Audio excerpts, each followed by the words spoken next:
Hi, this is Jordan Henderson, and you're watching Team Kop-ish. Being free back again, ripping LFC till the end, so go on tell a friend. If they rockin' red, they're a 10 champions, be the best, we come again. Kop-ish clean up in every region, elevation in every season. Catch up in all the fast match up in real rap and drift they go on tell them this is that, this is that. This is Kop-ish, this is Kop-ish.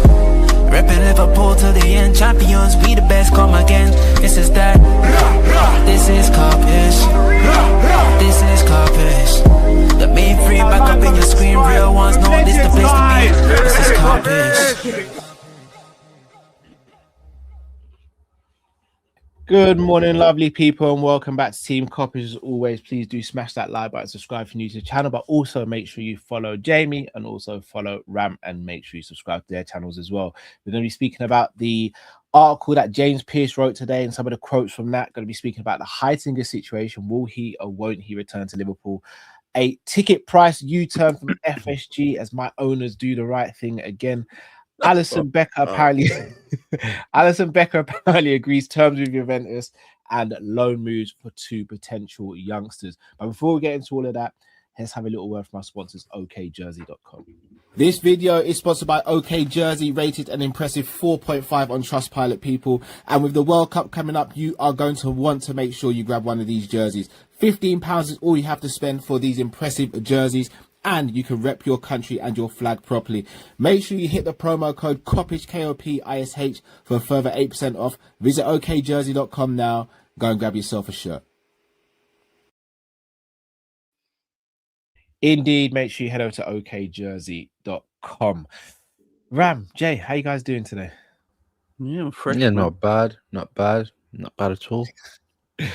Jay, you're really doubling down with this, aren't you? Just for context, I've been up since just before 7 this morning because Alonso decided to get up and start singing.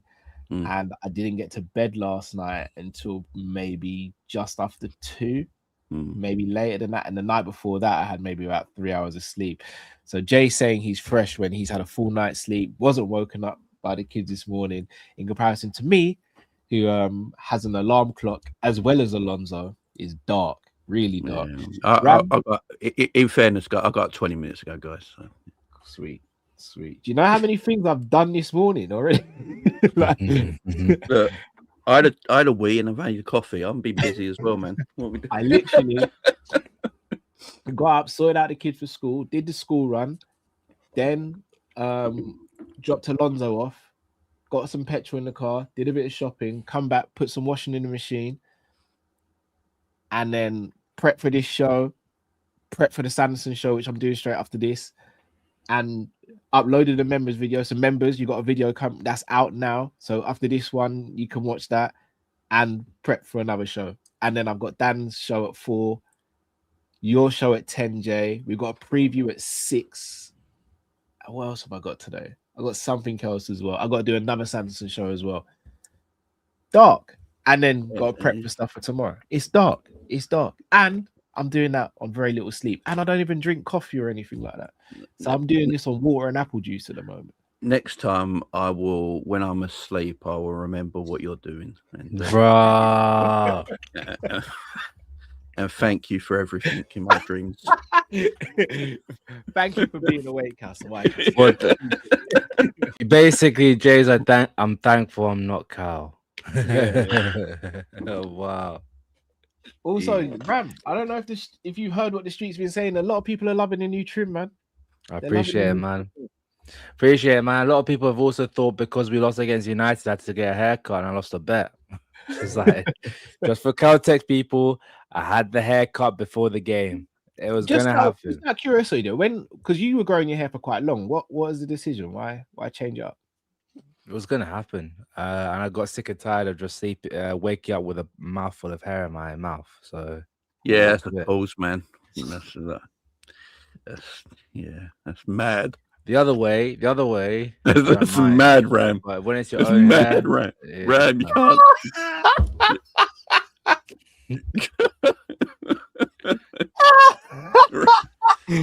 Oh, Ram. Wow. I deliberately made sure it wasn't a pause. Wow, That's a crazy. mouthful of hair in the morning, eh? That's insane.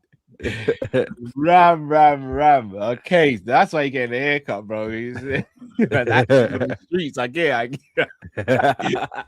I get it, man. Each their own, bro. You do your thing, Ram, man. Remember, sleep is meant to be for rest. Yeah, just saying. Yeah, well, nah, it's man. actually it's 11 a.m., not 11 p.m. I'll Hey, keep it- whatever you keep decide to do in your time off camera, bro, is up to you, man. it- But guys, got a lot to speak about, so let's get straight into the proceedings. Gonna read out a couple of quotes from James Pearce. So I'll start with this one here. So it says, in terms of why Edwards and Hughes still have faith in Slot, it's only just over 12 months since he surpassed expectations by winning the Premier League. Before that, the manner in which he had transformed Feyenoord's fortunes massively impressed them. Slot has made mistakes this season, but the stance until now has been that he deserves the opportunity to put things right. It then also goes on to say, currently everything points to FSG sticking with Arne Slot. If that position changes, then Xabi Alonso would be a strong contender, but contacts I've spoken to say there's a misconception that he was Liverpool's first choice 2 years ago, with Slot consistently topping the different metrics used in Liverpool's data led search for Jurgen Klopp's successor. Liar. Wow. Lies. PR strong, man. That's not the PR, bro. That's a straight up lie. All right, check. Hey, chill, because that I seem to have wound you both up, and I like. All right, the first thing I'll say is I agree that Slot did surpass expectations last season. I know, Jay, you and Drift said that you think we would win. You thought we'd win the league last season. Yeah. General expectation. So James Pearce is right there. That wasn't the expectation. The expectation wasn't to win the league. However, this season the expectation was to win the league, and we've fallen massively below that. Also, I will say James Pearce is probably picking his words very, very carefully, because he will say things like, and I quote, Slot has made mistakes this season, but the stance until now has been that he deserves the opportunity to put it right. I think he's very calculated with his words by saying until now, but also he goes on to say as well, currently everything points to FSG sticking with Arne Slot. Now, Jay, I know you and I disagree on this, and I still don't come round to the idea that he's going to go. I'd love for it to happen, but I don't see it happening. Do these quotes, Jay, make you double down even more and think that he's going to be gone in the summer? I think Big John's woken up, yeah, and he's seen the light on some things, and so Big John, yeah, John W, man. Oh, your owner. I'm not gonna. I was thinking. I hope that's not a euphemism, bro. I know you just the fact you're thinking of my man piece called no, John. I'm not. It's kind of wild. Wow, cow. Yeah, I walked into that. Yo. Everyone walked into it, cow. Everyone walked into it. Cow. Why would you say that? It's crazy. But no, yeah, Big John sacked the coach at the Boston Red Sox, I believe, because they weren't doing the job properly. There was an article that came out the other day that he spoke about Liverpool have to do things properly. He spoke about that plane going over after a 7-0 win against United, saying FSG out. And he says, we don't ignore it. We have to improve from it and be the best. He's now listened to the fans about the tickets that we'll talk about later. Yeah, maybe he's listening. Maybe he's paying more attention than we give him credit for. And now he's not going to be complete. I don't think he's sitting there completely happy on this Arne Slot stuff this season. He probably does feel differently the way we do. He probably does think there is circumstances that's this season for the way it's been, obviously with the death of Jota and things like that. And he's probably giving him a bit of a buy on that and a bit of understanding. But I don't think he's sitting there thinking everything's rosy. I don't think he would be. So, yeah, I think Slot is on thin ice. If he goes this summer, still is up in the air. I don't know. I think he might do, just for the fact that Slot hasn't got the fan support really, even at the games now. He hasn't got that fan support. There's too much discourse online and stuff like that, and they do, by the look of it, read the online stuff, and they do pay attention. So, yeah, I still think it's 50-50 in the summer. What happens? I really do, and obviously they're going to come out and say Alonso wasn't their first choice. Slot was always their first choice. Slot being your very first choice after Jurgen Klopp leaves is such a random choice. It's so random, and saying what he did in Feyenoord and then competing that into Liverpool is actually quite a small team mentality, because you should be looking at what big managers are doing at much bigger clubs in Europe to say and bring that to Liverpool, not what the Feyenoord boss is doing, replacing Jurgen Klopp at Liverpool. Like, why aren't we looking at, for a fact, like, I don't know, Iriola? So why can't we be looking at Iriola at Bournemouth this year as the same example why we were looking at Slot? Because he's doing a better job at Bournemouth in a Premier League than you could argue Slot did at Feyenoord. I know Slot won the league, and that's great and all that, and I'm not taking that away from him.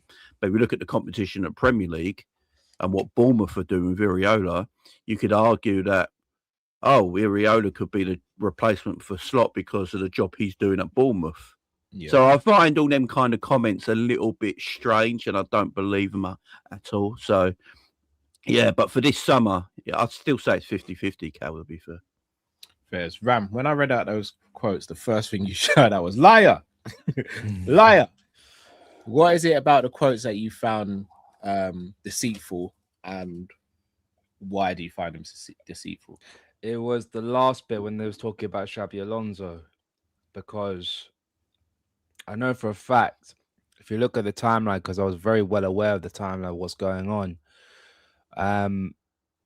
Arneson was never the first choice. Arneson was never the first choice. There's a reason why he wasn't the first choice, because we made contact with Xabi Alonso first. That's the most important thing. The only reason why Xabi Alonso didn't pick us was because he wanted to stay at Leverkusen for one last season. There's numerous outlets from Germany that support this. There's numerous people within the Germany, within the Bundesliga, that will support this idea as well. The fact that they're trying to rewrite history, being like, this guy was the only guy, it's a simple PR that they always do, bro. It's a simple PR that they always do. It's not like with the narrative. Well, we kind of made that narrative where the club wanted Brandt, but we end up getting Salah. That's not how it worked out in the end. Klopp told us in the end how it worked out. It's a simple fact that the PR machine is working overtime to make it seem as though everything's all right. And the fact is, Liverpool fans aren't stupid. Liverpool fans remember a lot of things, and Liverpool fans have receipts. If that was the case, why was Fabrizio Romano saying Liverpool made contact with Xabi Alonso, the first manager that we went to? And secondly, didn't we speak to Ruben Amorim before Arne Slot? That was a rumor. And the only reason why we didn't speak, we ended talk to Amorim because he refused to change his style of football, which was obviously the formation, the structure of the team. He refused to change it. Arne Slot only came in, and I've said this at the time, he only came in because of the fact that Xabi Alonso didn't accept the role, which is cool because he ended up winning the Premier League. Ended up losing in the round of 16 of the Champions League to arguably the best team in Europe. So it's cool. But the one thing I'm questioning about the football club, his values aren't what are aligned with what the club was in our successful period. And in fact, his values are in line with a manager that previously, before Klopp, wanted to play his football, and you said it wasn't good enough. So again, I go back to what the board were about. If you said that Brendan Rodgers' style of football wasn't good enough for this football club, and you decided to get Jurgen Klopp, who played a little bit of a different style, it's still a very high tempo football, but a different way of playing it, and you said that is better for us. So why did you go back to what Brendan Rodgers did? There's so many question marks about the board that I have about the planning of the football club, the philosophy of the football club. We're at a point where we can't be doing what Chelsea did under Mourinho, where you could go out and spend circa £300 million. And if you put that in inflated terms, it'll probably be around about 500, 700 million pounds worth of talent and change the squad completely. We can't do that anymore. We have to be a little bit more shrewd, and we have to find a way of football that benefits us. And I'm sick and tired of the club umming and ahhing, being like, well, it doesn't look like there's any better. He has won the Premier League, and forget about what he's done this season. Fairs, Rams. I can't disagree with that. What I will ask you guys though is, rumors and reports are coming out today that Heisinger is someone that Slot wants back in the dugout. Now, this is dependent on what happens with Giovanni Van Bronckhorst, because there are rumors linking him with a move back to Holland to be a technical director for Feyenoord, I believe it is. Yeah. If Heisinger were to come back, let's say Slot does stay and Heisinger were to come back, Jay, would that fill you with any more confidence? Because if we're going to be honest, as much as we want Slot to go, while Heisinger was here, and again, I don't know how much he contributed to how much he didn't, but when Heisinger was here, we were a better team, we were set up better, and we also won the league. Could that potentially change the opinions of some Liverpool fans? Heisinger was always known to be a very good coach around, and a people person as well. Yeah, he's meant to be a good guy, a good coach. Obviously, good coaches always don't become good managers, as we've seen when his failed attempt at Ajax. But he is, according to a lot of players, an extremely good coach, and someone who really looks and takes care of players as well. So, we saw that in the first season when, Heisinger was the one really taking the training, taking the coaching, and, you saw videos of him taking one-on-ones with players and stuff like that. And I think he was well liked at Liverpool in that first year. And, I think losing him was a big deal. Any manager losing their ideal coach is a big deal at the end of the day. I don't know what Van Bronckhorst does, if I'm totally honest. The man looks miserable every time we play a game of football. And I've never seen him smile, talk. I don't know if he's here as a hostage. I really... I don't know, man. I don't know what's going on. I don't know if the money's been paid up now and his family's free and he can go home. He just looks... he don't look happy. And if Heisinger does come back, I would say that's a good fit. Slot and Heisinger in that first season was a good fit. It worked. As I said, Heisinger is well liked as a coach. Liverpool are looking at coaches. I think they got linked with another coach as well recently as well. So they're definitely looking at someone coming in. So that's definitely going to be the fact that he obviously went to Tottenham. We didn't let him come back the first time round for whatever reason it was. I don't know. He went to Spurs. Didn't quite work out at Spurs, but it's not worked out for anyone at Spurs. So you can't hold anyone there responsible, really.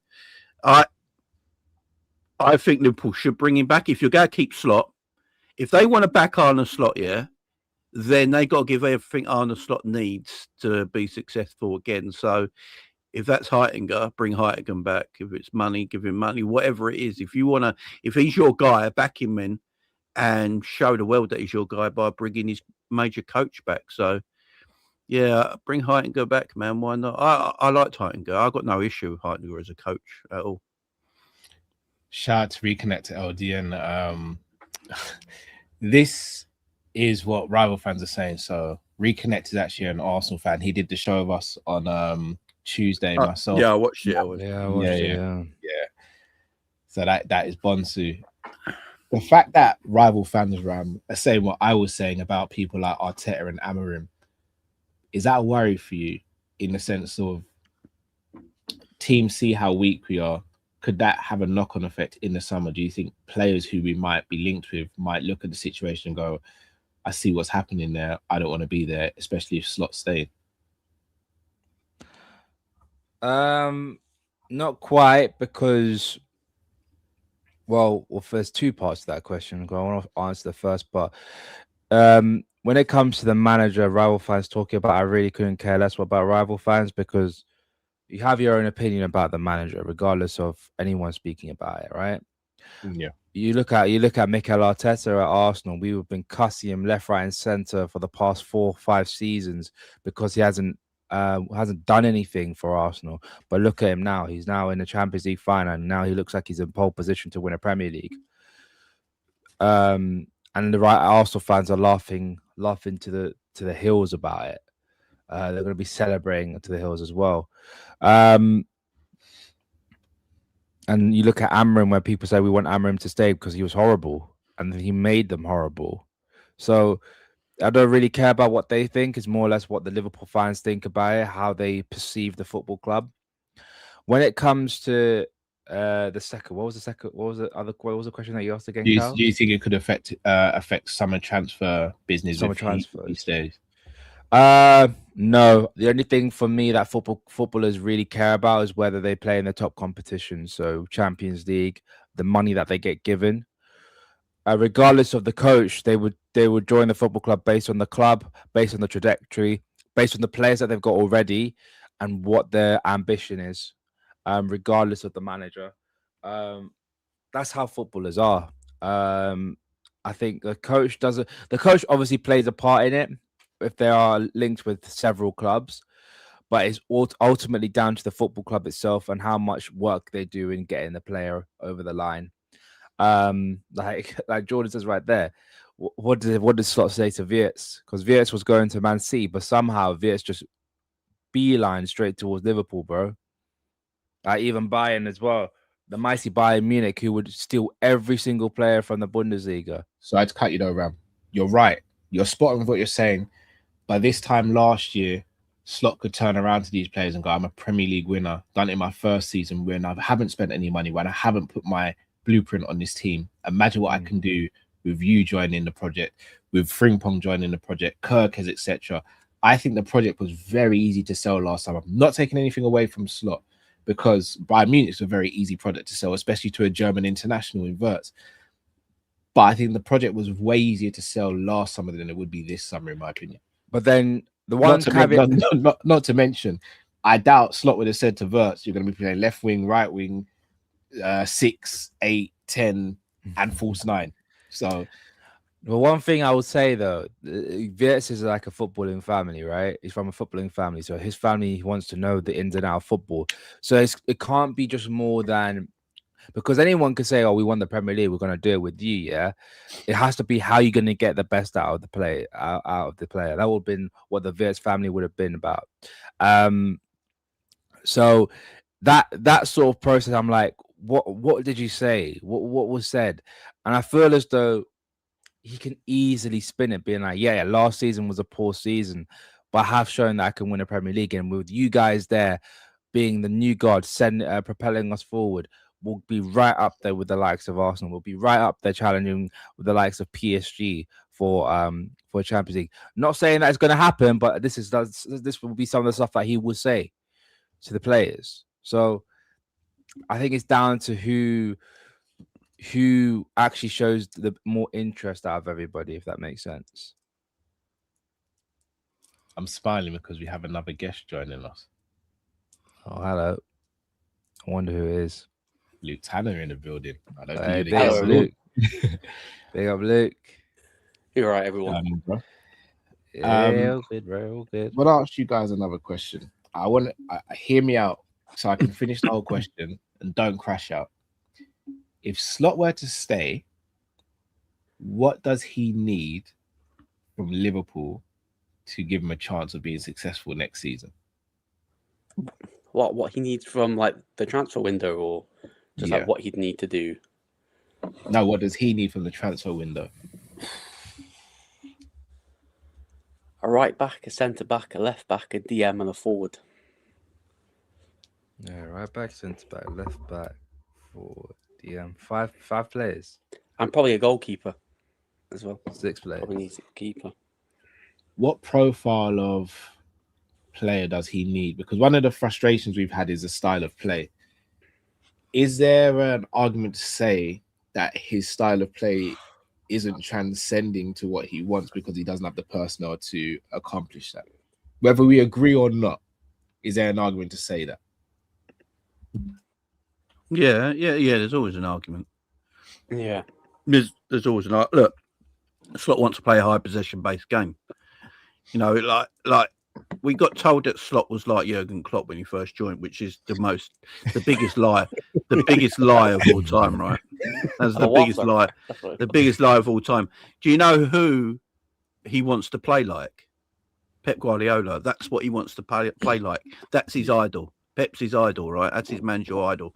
He wants to play like Pep. He wants higher possession-based football, yeah, tick-attack and stuff. We've got Pam Lam Pep, basically. Yeah, that's what he wants to do, man. That's what he wants to play like. Liverpool ain't got the players to play like that way, but he continuously wants us to play in that way. So you go and buy him the players that can play that way. He might improve. I don't know, Lo.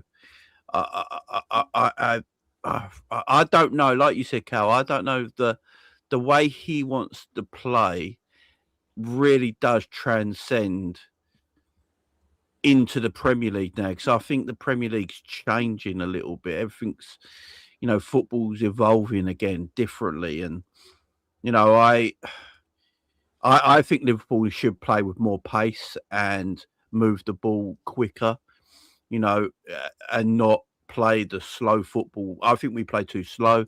I think we're too possession based, and I think we keep the ball for too long at times, and we don't release the ball quick enough. And the Premier League's always changing and adapting, and Slot's way of wanting to play, I don't know, fits English football entirely. So, Dutch managers have never really been that successful in the Premier League. Yeah, we've had exception. Yeah, and we've had legendary Dutch managers in this league. Yeah, legendary Dutch players that have turned into managers, and none of them have really worked. Slot's the only one who's won the Premier League, to be fair, I think, out of them all. So none of them's really worked because their ethos of playing football, don't really work in English football. Can I add Jamie to what you said? The exception to the rule is a little bit of a caveat because the style of play wasn't a Dutch form of playing football. No, he played Klopp's way last year. It was Klopp's way last year. That's what really won us the league. So it just makes the look of the whole idea of Dutch managers playing us managing in the Premier League a lot worse for them. It's just difficult to back the guy. And I'm looking from it not because of the results-based analysis. I'm looking at it from an overall perspective about the football club, the way they're playing their football. And I think that's the real crux of the matter. Did Frank de Boer try and play total football with Palace and they lost their first 8 games or something like that? Yeah, it was bad. It was dark. That de Boer stuff was actually dark. He tried to play like Rinus Michels or what he used to play. They all try because he's the godfather of obviously total football, and everyone tries to play that who comes from. That's the way the Dutch like to play it. So, like Dutch football is more about, it's about winning 4-2 and not 1-0. That's what it's about. And with Slot, he's sort of like, I always feel like watching Slot like he's sort of caught up in between two different things. He doesn't want to outscore the opposition, but he wants to play a style that's meant to outscore the opposition, if that makes sense. Yeah. So he's sort of always caught into two different minds. That's why we always struggle when we go 2-0 up. This season, every time Liverpool go 2-0 up, that's like our worst scoreline this season. So we go 2-0 up, we go, wait till it's 2-2. Just staying with that, guys. One of the things that we've criticised him about is not having an identity for Liverpool this season. Based off what you're saying, Jay, is it fair to say that he himself doesn't have an identity of football there? Because if he's trying to be all these different managers and bring in all their characteristics, he has no identity himself, right? No, he don't. He's just I think he's still trying to work things out. And while he's working things out, we're getting obliterated, and he's not really getting it. But you can tell when we play, he wants to play total control. He wants the team to have total control of the ball in the game. And when we go 2-0 up, he believes the game should be done. You don't need to score in a 3 in the third, and you control the game from 2-0.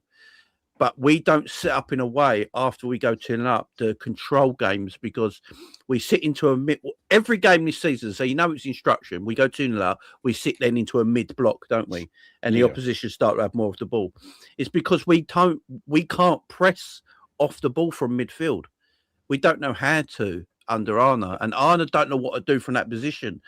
He doesn't know, I should go and score 3 and 4 and just get this game done. Maybe concede 2 and end up winning this game 4-2, yeah? But he doesn't want but then he doesn't want to concede goals. He wants to have clean sheets. So I think Slot's a little confused how to go about it as well. Like in the Netherlands, if he's gone 2-0 up, he's probably winning that game 2-0. Because the way the league is, it's not as... And the lack of quality over there as well. Yeah, and the lack of quality. But in the Premier League, even in like teams against Bournemouth, you go 2-0 up against Bournemouth and you start to sit back a little bit, teams like Bournemouth have still got players that can really hurt you if you decide to give them space now. So that's where I think even in his second season, he's still almost learning on the job. And now we're going to give him players in his third season. And is he going to change his mindset next season and go, right, I've got these players now, I'm just going to go for the kill? But then at the beginning of the season, when we beat Bournemouth, and Carragher dressed him down with the saying you can't play this ultra attacking football. And Slot was like, yes, I bloody can. Slot went, this is what I want to do. He went, I want to score loads of goals and entertain. Right, that's what he said. Then he went away from it. Yeah. Then he went away from it and started to become this team that, right, we don't want to entertain. We want to win 1 or 2-0 and then sit back. And so this is what I'm saying. Slot is confused and he's not sure how to go about a game of football in the Premier League this season. The evidence is right there, man. I think even if you could say we are stuck in 2 different ways of playing football, because the whole control thing of keeping possession on the ball but off the ball, like we play with like a relatively not a high line but like a mid block, but we don't press at the same time.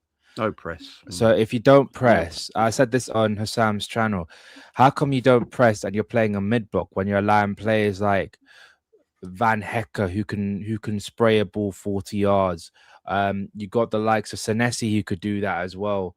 Every single team in the Premier League, their centre backs could play a long ball over the top, and we have Virgil for that, though, to be fair.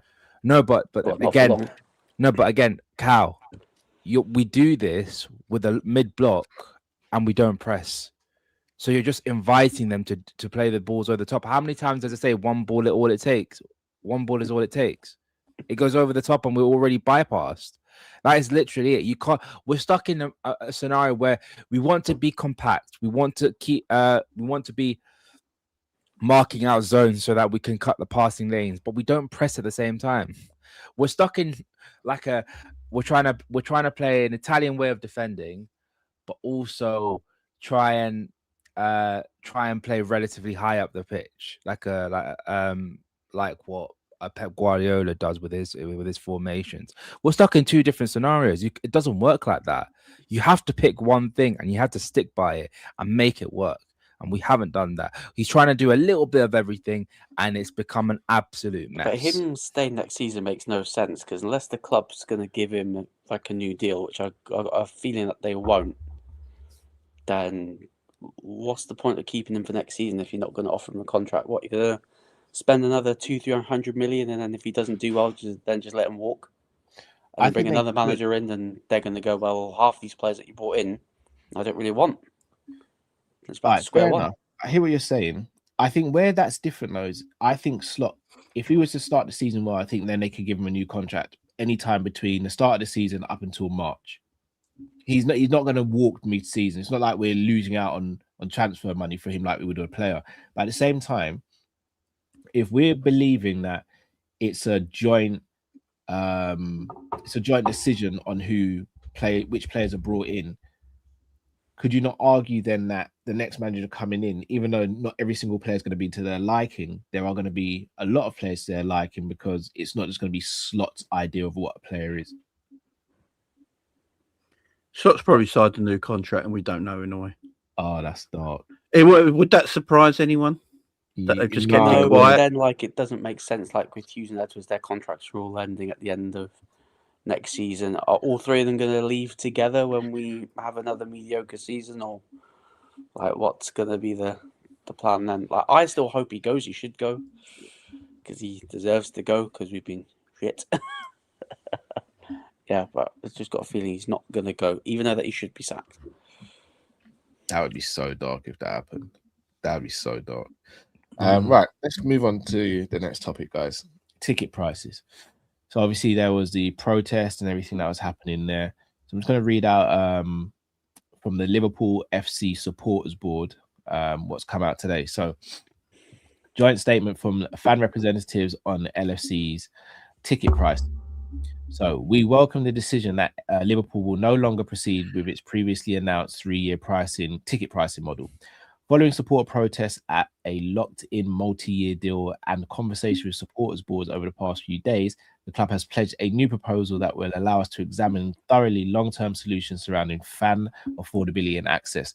The club has now confirmed a 3% inflation-based rise for general admission next season, followed by a freeze on prices for the season of 27-28. Goes on to say, we have asked Liverpool that it now works with us to explore alternative ways to generate new revenue rather than a ticket increase during this time, to which it has publicly committed to further dialogue and to helping us seek new approaches and opportunities. We understand that disappointment at next season's increase in ticket prices will remain for some, but we want to assure fans we will continue talks with the club and do our best to find ways in the future.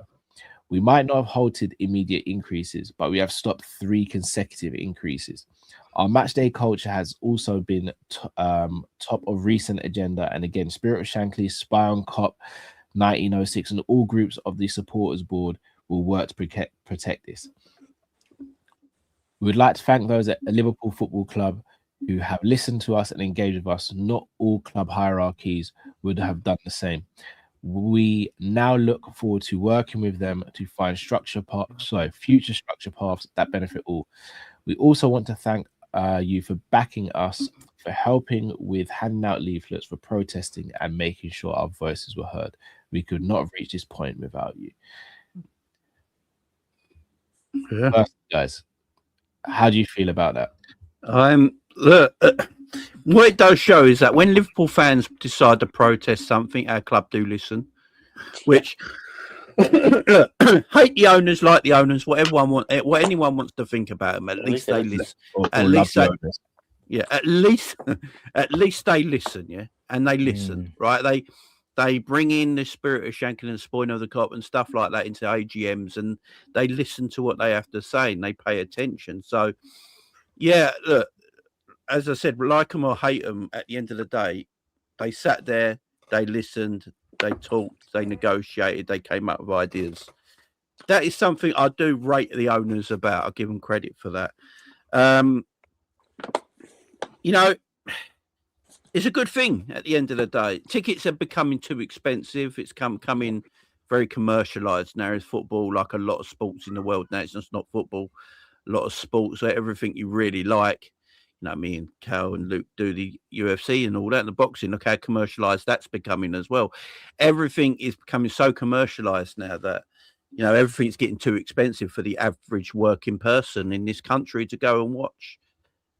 So, yeah, the 3% increase will happen next season, but after that, there's a freeze, I believe, for like 3 years, which is good news, man. Everyone can still go and enjoy and hopefully enjoy the football for the next few years. And yeah, I do appreciate owners. As I said, no matter what anyone feels about them right now, I do appreciate owners that do sit there and actually listen. Because we've seen teams protest many times before, and owners just ignore it and just get on with their days and stuff like that. The fact they listened, they pay attention, and they're willing to negotiate and talk terms, I do believe it's a good thing in general, Gal. I do. Yeah. I just get my owners do the right thing, man. They also want to keep the manager at the helm, bro, but you obviously don't want that. Sorry, Ram, we lost connection with you for a second. I can repeat it again if you want to, if you want to, to, bro. I mean, you want the manager gone and clear. Yeah, we've lost him again. You see that? You see the disrespect? Oh, sorry, man. That must be something StreamYard. All jokes aside, it must be your finger moving towards the mute button for my screen, bro. Yeah. I didn't even know I could control your stuff. Crazy, man. All jokes aside, though, what are the alternative ways of raising more revenue, though? And again, I don't want ticket prices to go up. For me, like if I was to take the whole family to Liverpool, I'm shelling out a lot of money, not just traveling up there, hotel, games. So for me, this benefits me by having ticket prices kind of frozen. But we are also one of the highest revenue earners in the footballing world. What more can be done to squeeze more juice out of Liverpool Football Club? How else can we do this? Win. Merchandising. Merchandise. We are merchandising like no one's business. We're kind of going down the Arsenal route. Remember, we used to laugh at Arsenal releasing new stuff all the time. We're kind of doing that now.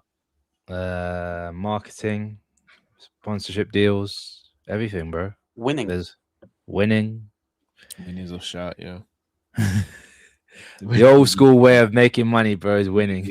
Or maybe try and extend one of the stands, which I think may be a bit difficult now, but considering it's the stands Kop, haven't been just the Kop. Extending the Kop, extending the other stand. Extending the Kop takes. I think the reason they've not been able to extend the Kop, if I'm right, is they can't get city planning permission because of the road behind and all that. And I believe there's a church across the road as well that's also a listed building that you can't actually obviously knock down or anything. So it'd be quite hard to extend the Kop, I believe. Are they able to build around, the corners of the stadium? Like they said they can fill the corners in, Yeah, so like make it like a proper box shaped stadium. If that's probably another way of doing it, maybe. But winning is the big one, guys. And here's the thing: now they've frozen the ticket prices. Yeah, they're going to need to see. They're going to need investment. They're going to need to see where they're not going to stand for slot having this season, next season, with the ticket prices being frozen, because that means. Money's going to go down from. If you look at Arsenal, Arsenal win the double, they're going to become the richest team in England financially because of the money they're going to receive. Yeah, they're going to overtake Liverpool from last year because Liverpool are number one right now. Yeah, that's the thing. So maybe all this, what's happening right now, is good news for everyone, really. Yeah. Because it means the manager has to do stuff next season, which means they're going to have to spend a lot of money in the summer to give the manager what he wants, which then gives us a good transfer window. And then if the manager fails, he's going to go because they need to see that they need to see that investment with that ticket. He might go in the middle of the season, Jay. He might be one of those key scenarios where we have to do something. I just have a feeling he's going to have the Rodgers ending where he gets sacked. Middle of the season. A few games in, he'll get sacked. Let me ask you guys a question. I know we don't want Arsenal to win the league because we know their fans are never going to let us live it down. But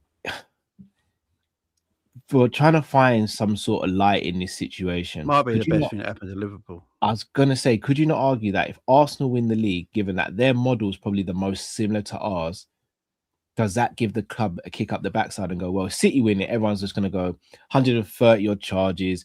We know how much money they spent in the past. They've got Pep Guardiola. They got this, that. They got everything in place. If Arsenal go and win it with Arteta, could it be one of the best things that happened to Liverpool? Liverpool literally sit there and go, boy. Or they could just double down and say, look, Arteta got X amount of years. Maybe we're going to do the same with With They Slot, we're could. going to give him a new deal. We're going to let him ride it out. You know, we're going to stick by him. So it could work the opposite way around, where the club double down on keeping him. Do you know That's what it just being reminds wrong. me of, guys? When you say that, oh, if Arsenal give us the kick of the backside. Do you remember the first time we won our league title? That's exactly what Arsenal and United fans were saying at the time. It doesn't change anything.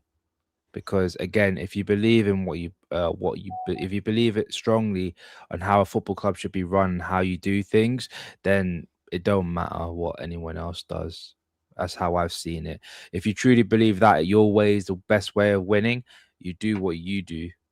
And for me, I hear it. I think for us fans, it will give us the kick of the backside. But for the football club, it doesn't replicate, unfortunately. I've just seen it before. I've heard these conversations, I've heard the exact statements. I remember Terry saying the same things that Cal was saying right now back in 2020, and look what happened. They got worse. So for me, it doesn't change anything for me. I'm sorry, Cal. Fairs. All right, let me help these super chats and then we can move on to the topic of Allison Becker. Shout to Water says, I'm skeptical about Scott Slot leaving. The Red Sox situation was a 6-year debacle with the coach. It was not until this year when the fans start chanting at Fenway, FSG to sell the club. FSG are very hindsight. I don't think it will last. Chill, Ram. I don't think it. Ram. You had a lot to say about FSG today, Ram. Are we good? I think FSG. I think FSG look after Liverpool better than they probably do after the Red Sox. Now. They see us as a higher asset, that's for sure. But they are very reactive. Red Sox fans hate FSG with a passion, right? They do. Right. I was watching Dave Portnoy's video the other day, right? Like, obviously a big Boston Red Sox fan. You know, he can't stand FSG. But a lot of I know there's some American friends of mine that do content for things that ain't football. That one of them actually lives in Boston. He was talking to me the other day about it, and he said he thinks that FSG are more Liverpool than they are Red Sox now. More, you know, that's where all their time and money and passion goes into now is Liverpool Football Club. Wow. You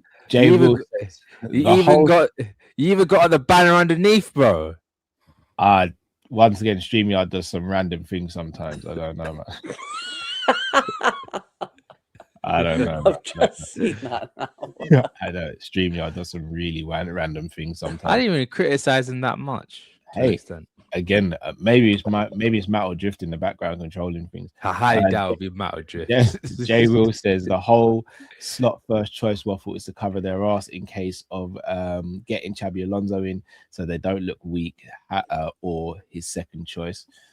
That's a point. To be honest with you, if you're Xabi Alonso and you're hearing you was never first choice, does that make you want to go to Liverpool? Do you think he'll end up at Chelsea? I don't think he's going to Chelsea. I mean, that's a thought. Like, if all you're hearing right now is that Liverpool were never looking at Alonso, and Alonso knows for a fact they were, but now it looks like they're bringing his name up and saying, "No, why would we look at Alonso? It's not what we wanted." But Alonso then want to turn around and go, "Yeah, I'll join you." Don't think so. All right, I'm gonna ask one question. Just tell me if you think I'm being crazy. If Enrique goes and wins the Champions League again with PSG, if I'm not mistaken, he's going into the last year of his contract. Does he stay at PSG or does he say I want a new challenge? I think he's going to stay. He's waiting until Pep leaves City. No, I think Pep's going this summer, and it'll be Enzo Maresca coming into City. Hopefully, because I think Enrique's going to stay in Paris. I think he's going to stay in Paris. But surely, like, what more can he achieve if he wins a double? So if he wins the champs back to back, what more can he do? Again. Destiny, man. Go for it again. The team's in its prime. In the French league, you can go for the quadruple. Here's the thing, right? Here's the thing I'd say about it, yeah? If you're a manager at this level, like he is, right? have you seen? Why would you come to the Premier League right now? And apart from money, obviously, where you have to play all your best players week in, week out, and it is a burn. Yeah, It's not like for money, Jay, because he's on a decent chunk of change. Oh yeah, PSG no, anyway. I mean, like, and he's slapping up the Premier League teams every time he plays them in the Champions League. He's giving them a right good one of these every time. That's because he can rest. Like, you know, PSG are not going to play their first 11 now till the Champions League final. Yeah. They've already won the league. I think they'll play some players just to keep it every week. Yeah, they'll play them. Him as PSG manager is able to keep his best players fresh till the end of the season, right? It's much harder for Premier League managers to do the same, to keep their best player fresh till the end of the season because of the way the Premier League is. So if I'm Enrique there, I wouldn't go. He's going to dominate Europe. He's going to dominate Europe because if you think about it, out the other teams in Europe, probably PSG are probably the best bet to dominate next few years. What if he wins the Champions League this season? Next season, he could potentially be on the cusp of greatness. Do the back-to-back like Zidane? Three-peat, which only a handful of there's only a handful of clubs that have won the Champions League back-to-back. I think it's us, Forest, Ajax, Bayern, Madrid, Real. I'm sorry, it's Madrid, and Milan that have done it. If he wins it 3 times in a row, he has solidified him in the greatness category. Something that Pep Guardiola's never done. Something that only Bayern Munich, Ajax. I don't even know if Bayern Munich actually done it. Bayern Munich, I think, have done it. Ajax and Real Madrid have only done. That Plus, if he puts wins him the in Champions history. League, that's his 3rd Champions League. Won it with Barca. Yeah, It'll be a fourth Champions League. He goes ahead of He's only one with Barca. He's got one with Barca. No, if he wins if he wins 3 in a row, I mean. All right. If he wins 3 in a row, yeah. For me, right now, he's the best manager in the world. Enrique. And plus, I don't think Nasser Al Khelaïfi is going to be letting him go without a fight, without giving him. No, he's the best in the world, man. Mega money, life. I think I heard somewhere like PSG will offer him like a lifetime contract. Yeah, but it'll be one he of ain't those, going nowhere. It'll be one of those where Al Khelaïfi, because he's done so much for the football club, he will let him go on his terms. He even said like that's the best signing he's made in 15 years at being that PSG's Enrique. And then he got rid of everyone you didn't think he should have got rid of, and he completely By changed the way, the culture of PSG. This is what Enrique wanted for his football club, because he said, "Get me João Neves, get me these players. I will win you the Champions League."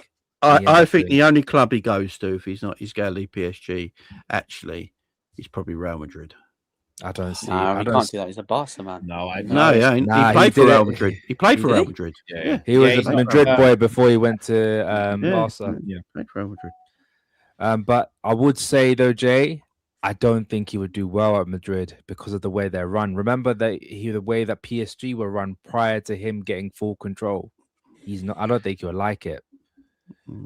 If I think he'll want Enrique. Thing is, I think he's going to want to try, and that's the thing. I think he'll want. So unfortunately, Enrique is off the board in terms of managers. If I'm Luis Enrique, I wouldn't touch England, man. I'd never go to England. Yeah, thanks. It's too much hard work. Hard work. It's too much, man. He wins the league every year in France. He gets deep into the Champions League. He wins it. He beats the Premier League teams pretty much every time he plays them. He slaps the Premier League. Do you know? Have you seen have you actually seen how many minutes Kvaratskhelia actually played this season? That's why he looks so fresh. He's played 14 games in the league in Ligue 1. In the Premier League, Kvaratskhelia would have to play every week, or you're not winning a game. Yeah. So why would you leave that? It makes no sense to me. I'm not going to dominate Europe for years. I know we're not the biggest channel on the platform, but we do have a decent following. If by any way, shape, or form this video reaches Luis Enrique and he was considering coming to the Premier League, you guys have just shut that down, right? So you three have potentially crippled the future. I will say, if he does come to the Premier League, I don't think Liverpool will be his choice. Let's move topic, man. I will also say though, Kai, just to make you feel a little bit better, if he does join the Premier League, and he does what he's done at PSG. If he does end up winning a Champions League and a Premier League and all that kind of stuff here, or wins a treble in it with an English club, he has solidified him as arguably the greatest manager we've ever seen. He'll be up there, obviously. He'll be up there. I think Fergie, Pep, Paisley, like you still got to throw them names into the hat as well. Thing is, he won PSG's their first ever, and it's not gonna. And I know people will say, "Oh, it's PSG; they've got money to spend." Those guys don't know how to. Yeah, they had money before that, and the fact that he took control, he was the guy. Al Khalifi literally listened to him, being like, "I will get me these players. I will sort out the football. I will get you your Champions League," and he did that. Pep Guardiola tried to do that with Bayern, and it didn't work. Yeah, but he did at PSG. Right.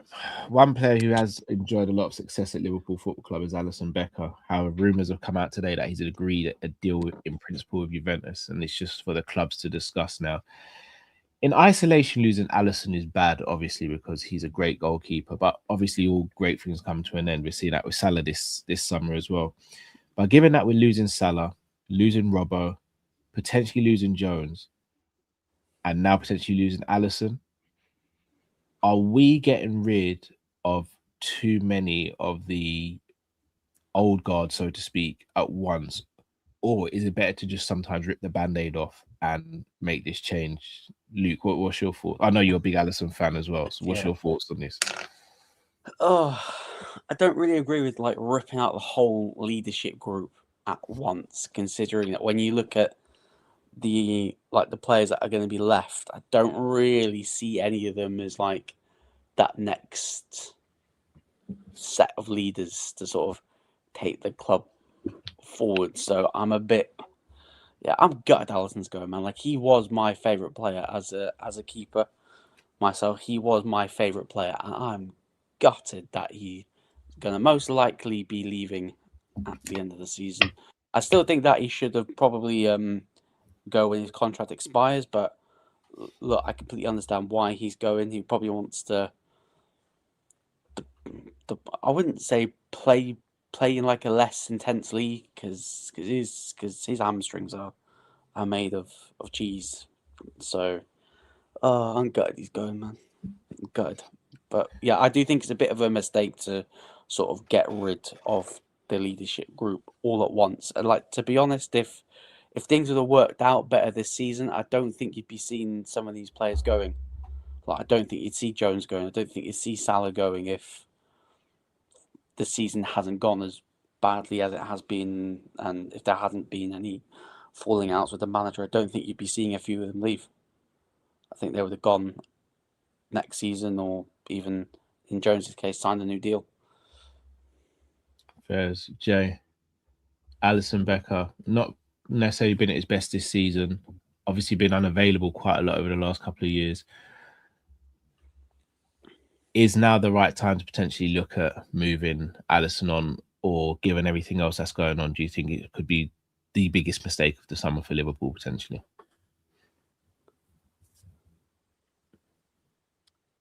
How do I say this politely? Oh, no.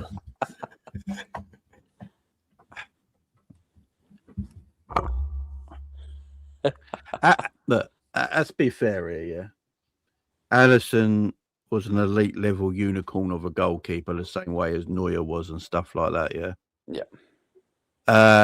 I think the muscle injuries Allison has had in the last 3 years has now Caught up, taking his toll on him physically. You know, you can see that when he's in goal. He's still a great goalkeeper, yeah. Still a great goalkeeper. I'm not dismissing that. But he's not the keeper he once was. And I think we can all agree with that. You know, they have taken his toll on him. They are, you know, okay, he's go. He doesn't look as agile as he once was. Yeah, you know, he's always going to be one-on-one saves. Alisson's going to be doing that in his 60s. You know what I mean? That's just what he is. He's a beast at that. But there is a bit where I've seen it now that he does look a bit, you know, a little less agile, and I can understand if he leaves this season. The problem is Liverpool haven't got the ideal backup to bring in a goalkeeper that's going to come in and just take over the reins. They thought it was going to be Mamardashvili. That don't look like that. That's no one's really convinced by that. Liverpool don't want to go into the transfer market this year to buy a goalkeeper because they've got so much work to do in other areas.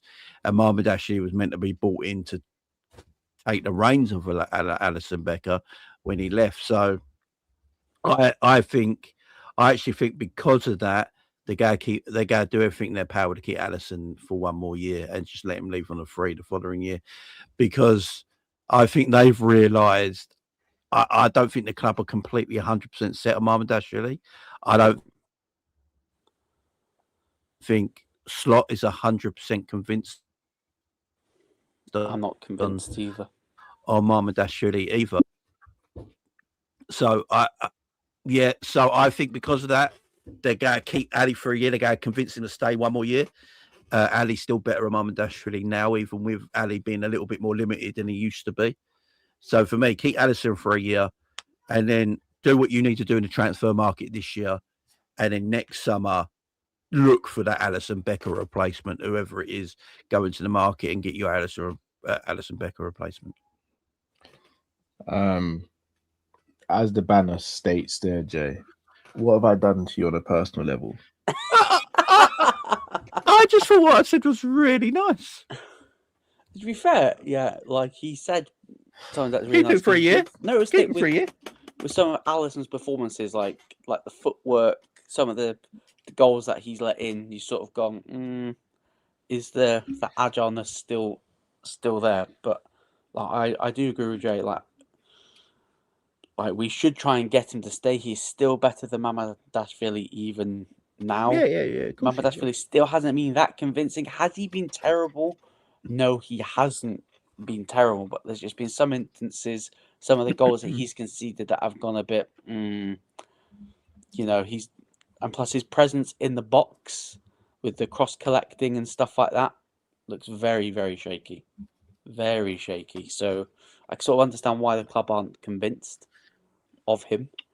But yeah, I got a feeling that the club are going to try and convince Ali to stay.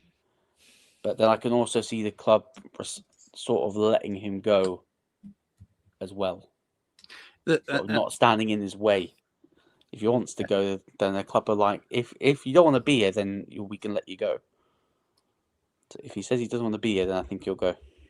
And look, I think if Kelleher waited a year, there was news about Kelleher today and why he left, and Kelleher wanted to be a number one this season. He didn't want to wait another year. So if Kelleher was still here now, I think Alisson would go. I think the club will let Alisson go this year if Kelleher was here, and Kelleher would be Liverpool's number one, and there's a lot of stability there. The problem is there's not a lot of stability with Mamardashvili. He's still new to the club. He's still getting his bearings. He's not playing games. Slot's not putting him in at times either. And, and now he's got injured again this season. He might not play again this season. I don't know, which is still that's going to harm him going into next season. So I would coming back from Ajax. Yaros got ACL. He's not going to be available till next season. Next year. And the fact Freddie Woodman's played like 3 games and the Liverpool fan base are like high on Freddie Woodman and not Mamardashvili, I think gives you a bit of an issue in that area of the pitch. If Liverpool had did all what they needed to do and Liverpool were a settled side and they were competing better this year and we were challenging for everything and everything was going well this year, you might look at letting Allison go and get the recruitment for him this year. But Liverpool need wingers, they need midfielders, they need a fullback. Defenders. They got too much to do to then go and find a high-level goalkeeper. So to be honest, high-level goalkeepers, they are like centre forward. They are gold dust. Yeah, they are very few and far between. Are Liverpool fans really happy with Freddie Woodman, even after what happened against Man United? I don't think Woodman did anything wrong against United. He's a good third keeper. That's about. And I got to ask Liverpool fans, when Brad Jones was asked to come in and he saved that penalty against Blackburn, and he obviously did relatively well against Everton in the semi-final. Isn't there a little bit of similarity between those two? Because No, again, Brad- we needed. in that same game, Brad Jones gave away another penalty. Conceded it. And that's But then that's again, the issue, Ram. But then again, saying is- our third choice is better than Mamardashvili. That's the problem. But then again, are we? I still don't get the over criticism of Mamardashvili. Is he Alisson do I. Becker? Of course not. He's actually got, in terms of the fundamentals of goalkeeping, he's actually all right because he's good at going from post to post. His positioning's a bit, meh, but yeah, it'll his get better with positioning time. and footwork is probably the biggest. Like, as someone that used to play in goal and someone that coaches, the footwork is the most important thing, and his footwork still ain't, But it's never I think been there good. was- It's never been good. I don't understand if people actually watched the guy, which I did. I watched a couple of times. Even best person to ask was probably Sammy at the time because he watched him a little bit for when he was playing against Madrid. He's never been good with his feet. He's never ever been good with his feet. Even if you looked at him for Georgia, all he does is just hoof the ball up the pitch. He was never like an Edison, not even close to Allison in terms of distribution with his feet. He's just an old school goalkeeper, old school, going from post to post, saving shots, and commanding his area. Which, to be fair, he needs to be a little bit better with. But the needs to fact be that a we're lot better at. But the fact that we're going off the fact that he needs to be better with his feet and everything like that, this is probably one of the reasons. I don't mean like with his feet is in passing. I mean like the footwork when it comes to like getting across his line, because there's been some like instances where the goals that we've conceded where the footwork has not been great to get him. But Luke, that's why I say he's an old school goalkeeper. He's not like a sweeper keeper. He's old school. He is literally stay in your box, stay on your line, and only make yourself big for 1v1s and basically save shots. That's what he was. The problem in today's football is that you need a keeper that can do all that. Like, especially if you want to be a possession-based team like Slot wants us to play, you need your goalkeeper to not give out turnovers constantly. Look, I like my goalkeeper to be a goalkeeper and just save things. So I hear what Ram's saying. I agree with Ram there. But unfortunately, in today's football, goalkeepers do have to have some kind of quality with their feet. They don't have to be exceptional, but if you're a possession-based side, you need to be able to give your goalkeeper the ball when he can. Every time he kicks it, it's not turned over, because that is an issue. Getting turned over all the time if your keeper kicks the ball. So I hear the issue on both sides. I'm gonna run around the circle. Big up yourself, Monts, bro. I'm gonna run around the circle. Allison leaves in the summer. Do we have to buy a new goalkeeper? Do we have to buy a new number one goalkeeper? Jay, yes or no? Sorry. Yeah. Yes. It's unanimous, yes. Yeah. I think we all agree. Carl just asked me if I was black. Carl asked me if I was black. That's what you did, Carl. That's what you did. You know what? I can't even argue against it, Monts. I can't. All right. So I'm just gonna say, I'll be honest. I'm clearly by myself on this island. I'd be fine with Mamardashvili being number one for a season. And Karen, this is why we don't get on sometimes. As someone that backs Mamardashvili, I've said it multiple times. He's not ready. He's not ready. This is why, like, bro, Carol, are you the type to take someone to an escape room rather than just go for dinner or like go for like pool? First date. First date escape room, like rather than like going bowling or arcade, and you're just saying, yeah, escape room. Let's do it. Like, I don't. What pain are you in the chat?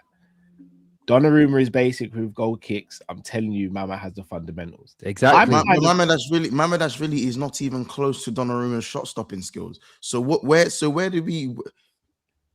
No, Matt, play me on FIFA. Matt, play me on FIFA, bro. Play me on FIFA, because what Matt's trying to say fundamentally in terms of if you're comparing stylistically the goalkeepers, both goalkeepers, they're very similar. No, they're not. All right, jokes stylistically, they are. All right, my play style, me and Dembele's play styles is that we're close stylistically, but Dembele's a fucking Ballon d'Or winner, and I'm a Sunday League footballer. Nah, but not styles though. We're both Moz not quite, because Dembele's like 6'1", you're like 5'4", innit? So we're the same again. Well, you know how tall I actually am. So It doesn't matter if you're like Cal stylistically is like I don't know Florentino Luis, but Florentino Luis is a what are we doing? Florentino Luis is the only player you could think of. You could have said Casemiro in his prime, bro, or something like that. Cal don't header the ball, bro. Let's not do that. Cal don't header the ball. Oh my word! The ball, bro. Cal's not scoring headers, bro. You don't header the ball, bro. I'm not scoring headers. That's true. I'm not. That's not. That's what I'm saying. You got like 2 career headers in 15 years, bro. We know, like, it's fine. That's not your fault. It's your skin pigmentation. It's fine. But generally speaking, Mamardashvili is not a bad goalkeeper. But where do we want to get to? Are we saying it's a start? Or are we saying, like, you know, we want to be here? Hold on. Let me ask you guys a question. Sorry to cut you. Go on. Go on. Who's the best teams in the world right now? PSG, Bayern Munich, Arsenal, I think you've still got to put Man City in that category. Barcelona. Yep. How many of them have genuine ball playing goalkeepers? Barca do. Arsenal do. PSG's goalkeeper. He's crap with his hands, but he can play. Technically, PSG's goalkeeper is one. That's it. I will say though, Safanov at PSG is the weirdest goalkeeper I've ever seen in my life. He is strange. Not good. But the problem is they can get away with it a little bit because the team they're actually good teams. Because of those 2 centre backs in front of him. There, you guys that's my point. That's the lane I'm going down. If we have a proper structure in front of Mamardashvili, as opposed to players who play to his right foot as opposed to his left foot when they're passing back to him, as opposed to that's midfielders and defenders who can't put the foot on the ball and actually play out from the back, then should we really be crashing on Mamardashvili? Yes, because even though we had a nigh on perfect team in 2018-19, Allison it was like, oh my god, you got past him, now you got to get past Allison. Not once we get past him, we actually have a good chance here. That's dead. Like with PSG, I look at PSG and go, yeah, their team is so good, but they bleed. We barely bled when it was Alisson and Van Dijk and Matip. We barely bled. Now, I'm not saying we need to go from here straight to perfect, because that's not how football works. But I believe Mamardashvili for the long term, I'm not convinced. Not because he's a bad goalkeeper, but in where we are, where we're giving away those chances, you know, as you said, Cal, he does get the ball on the wrong foot sometimes, and he's crap with his feet anyways. He can make saves, but he's just all right. Like, as I said, like, I'm surprised we don't have this energy when we're replacing Mo Salah or when we go to replace Van Dijk. Just replace these guys with some anyones. Because that's what Mamardashvili is. He's an any goalkeeper. He's nothing special. He's an any goalkeeper. He's not top 5 keepers in the league. That's what he is. He's not crap. He's not better than Kelleher. Let's have it right. He's not better than Kelleher. I think he's a better shot stopper than Kelleher. I don't think he's better with the ball at his feet. No, he's not. And here's this is the whole PR thing. Kelleher's made some blunders. This is the whole PR thing that I think is for happening. Brentford. He has. Yeah. Kelleher's been good at Brentford, but again, because Brentford aren't under the microscope, Kelleher's also made some howlers this season. Kelleher's also made some, but he's not better than Kelleher. Goals where it's like, anytime Kelleher has come in for Allison, I've been way less. I've been more nervous for Mamardashvili than I have for Kelleher. Kelleher is better than Mamardashvili. Right, but then has Kelleher? Sorry to cut you, Ram. Can any of us name a situation this season where Mamardashvili has actually made an error leading to a goal, or made an error full stop? Man United. I'm not saying he might. You don't need to make an error to a goal for me to distinguish whether you're a good keeper or not. No, I'm not. But again, because Allison has made errors. No, but that's what I'm saying. So what has he done for people to just be like, he ain't the guy? His position in a crap Liverpool team as well, by the way. A crap Liverpool probably team. The Allison the came Chelsea into the winner best that they scored at Liverpool Stamford Bridge. I probably put a bit of blame on Allison has been part of crap. Allison has been part of crap Liverpool teams, though. Yeah, so has Kelleher.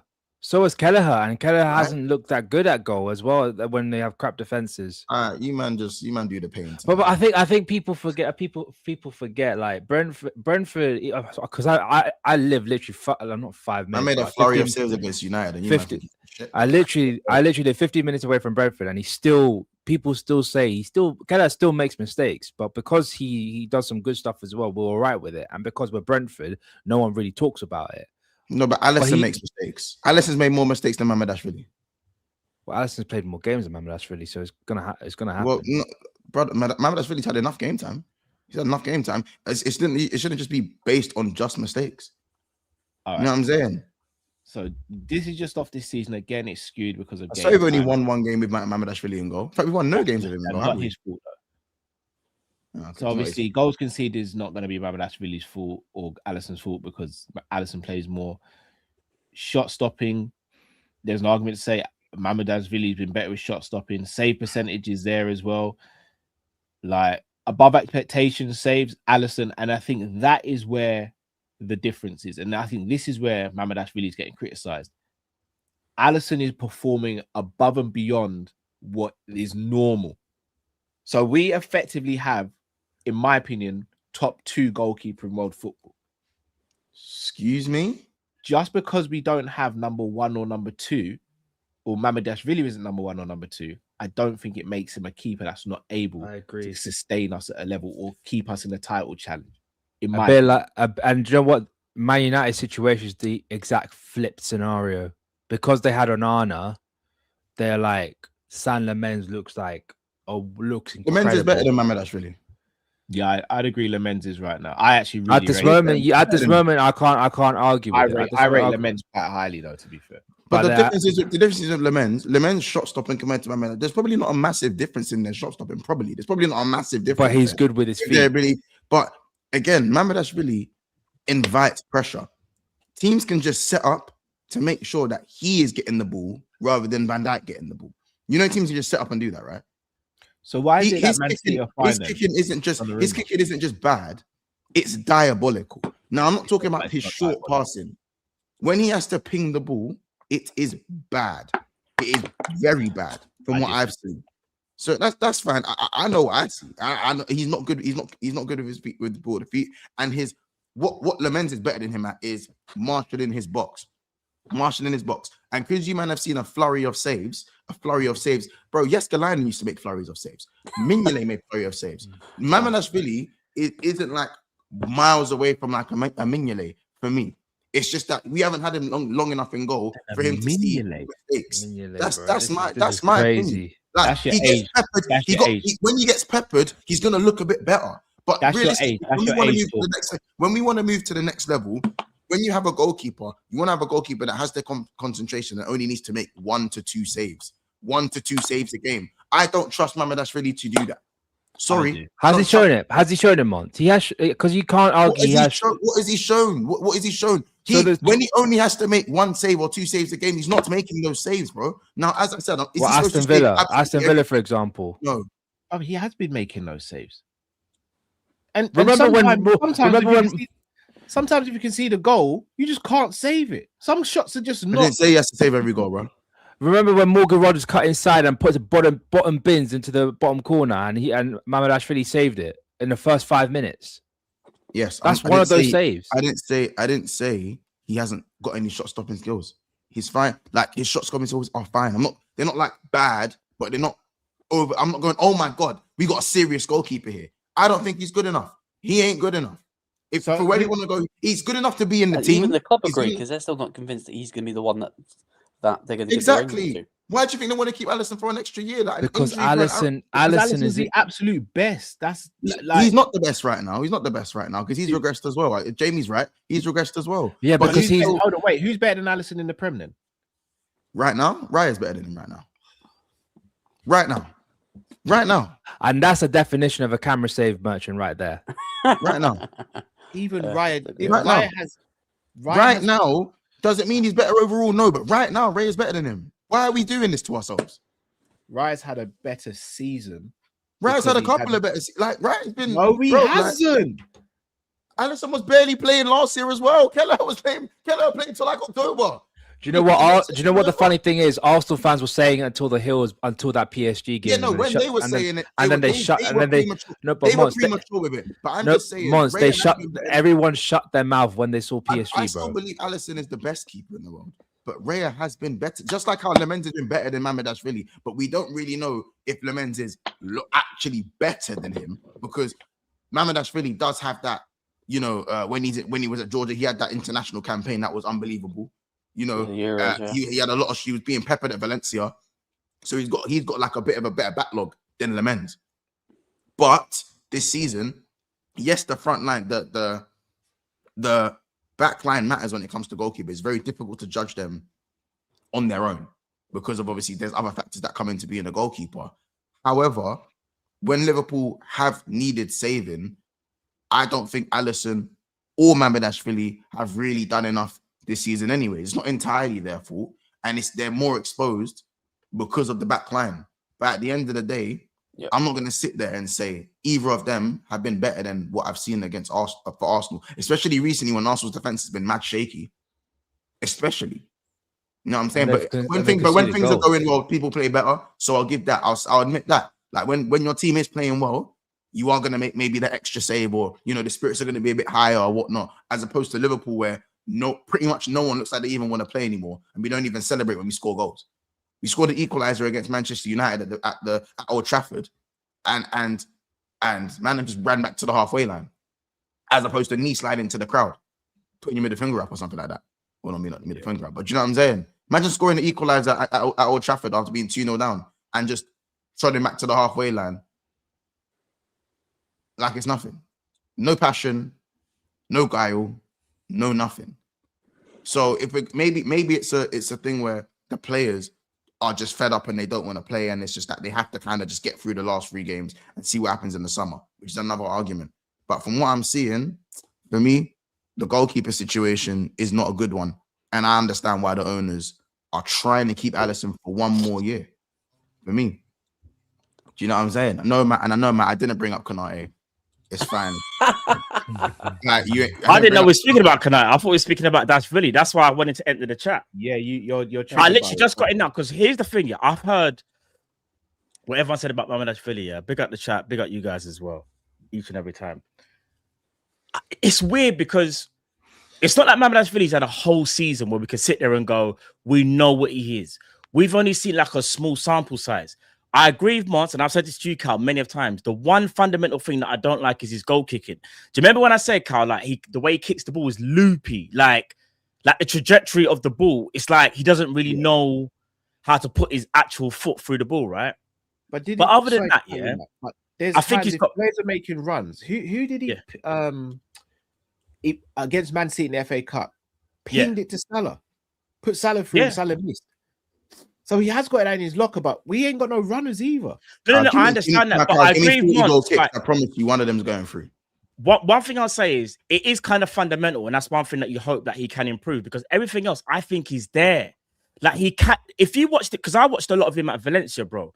And don't get me wrong, I said that's a talent right there. Obviously, there's things you got to work on, like the goal kicking, and sometimes his positional sense can be a little bit thing, but he was getting moved to at Valencia and was pulling off some serious saves, like game-changing saves. The thing is, though, is that, again, he's playing for a Liverpool team that is terrible.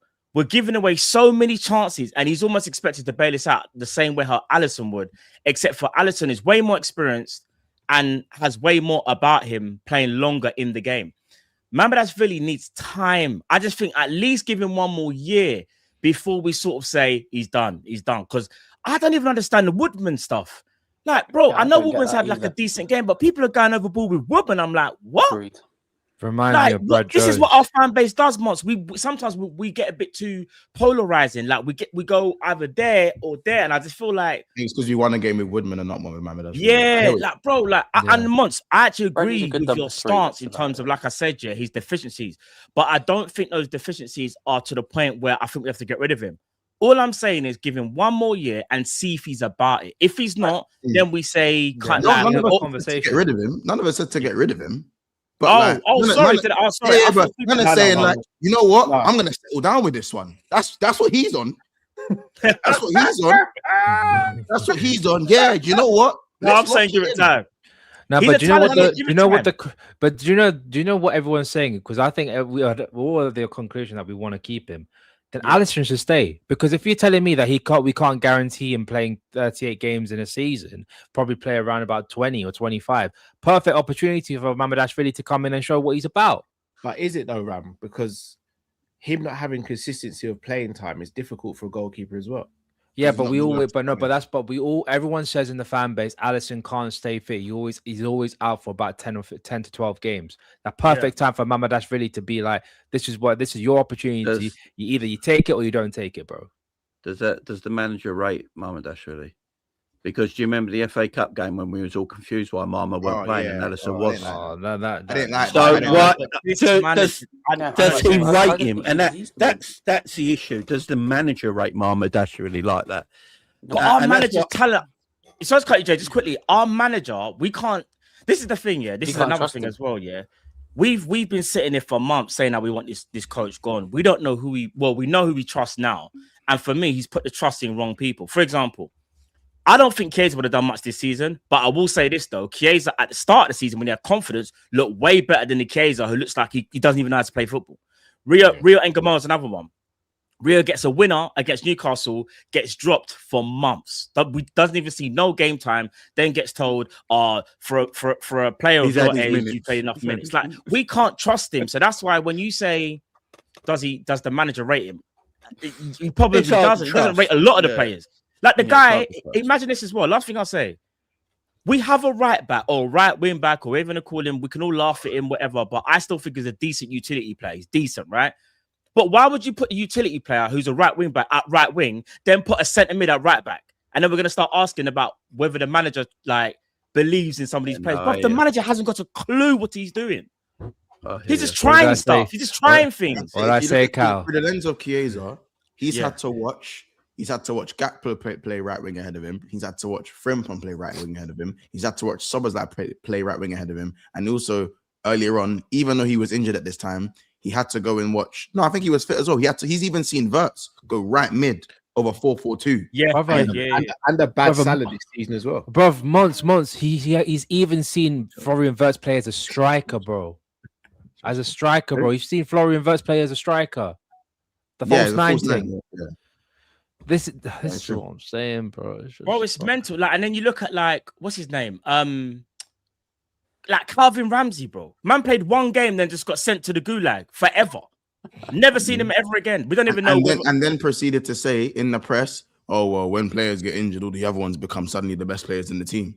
Yeah, bro. What's that supposed to do for your confidence? Get him out, man. Get that guy. I know. Big up Trey, big up Rio. Yeah, I know they are sitting there thinking we need this manager gone because we're never going to get a chance. He don't trust the youth players, bro.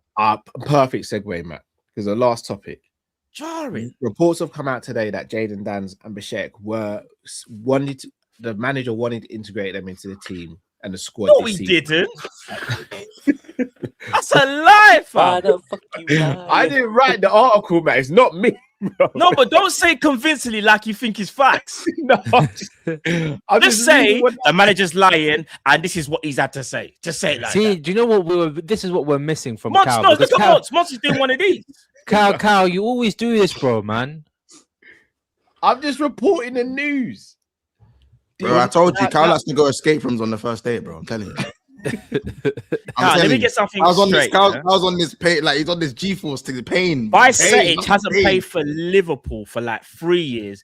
Jayden Danns always gets injured, and reports are coming out because I've seen the reports as well. It says something like, they're hoping to get them back for next season, but it looks more likely that they'll be put out on loan. But I just change the word and then say you want to sell them. Just say you want to sell them, bro. All right.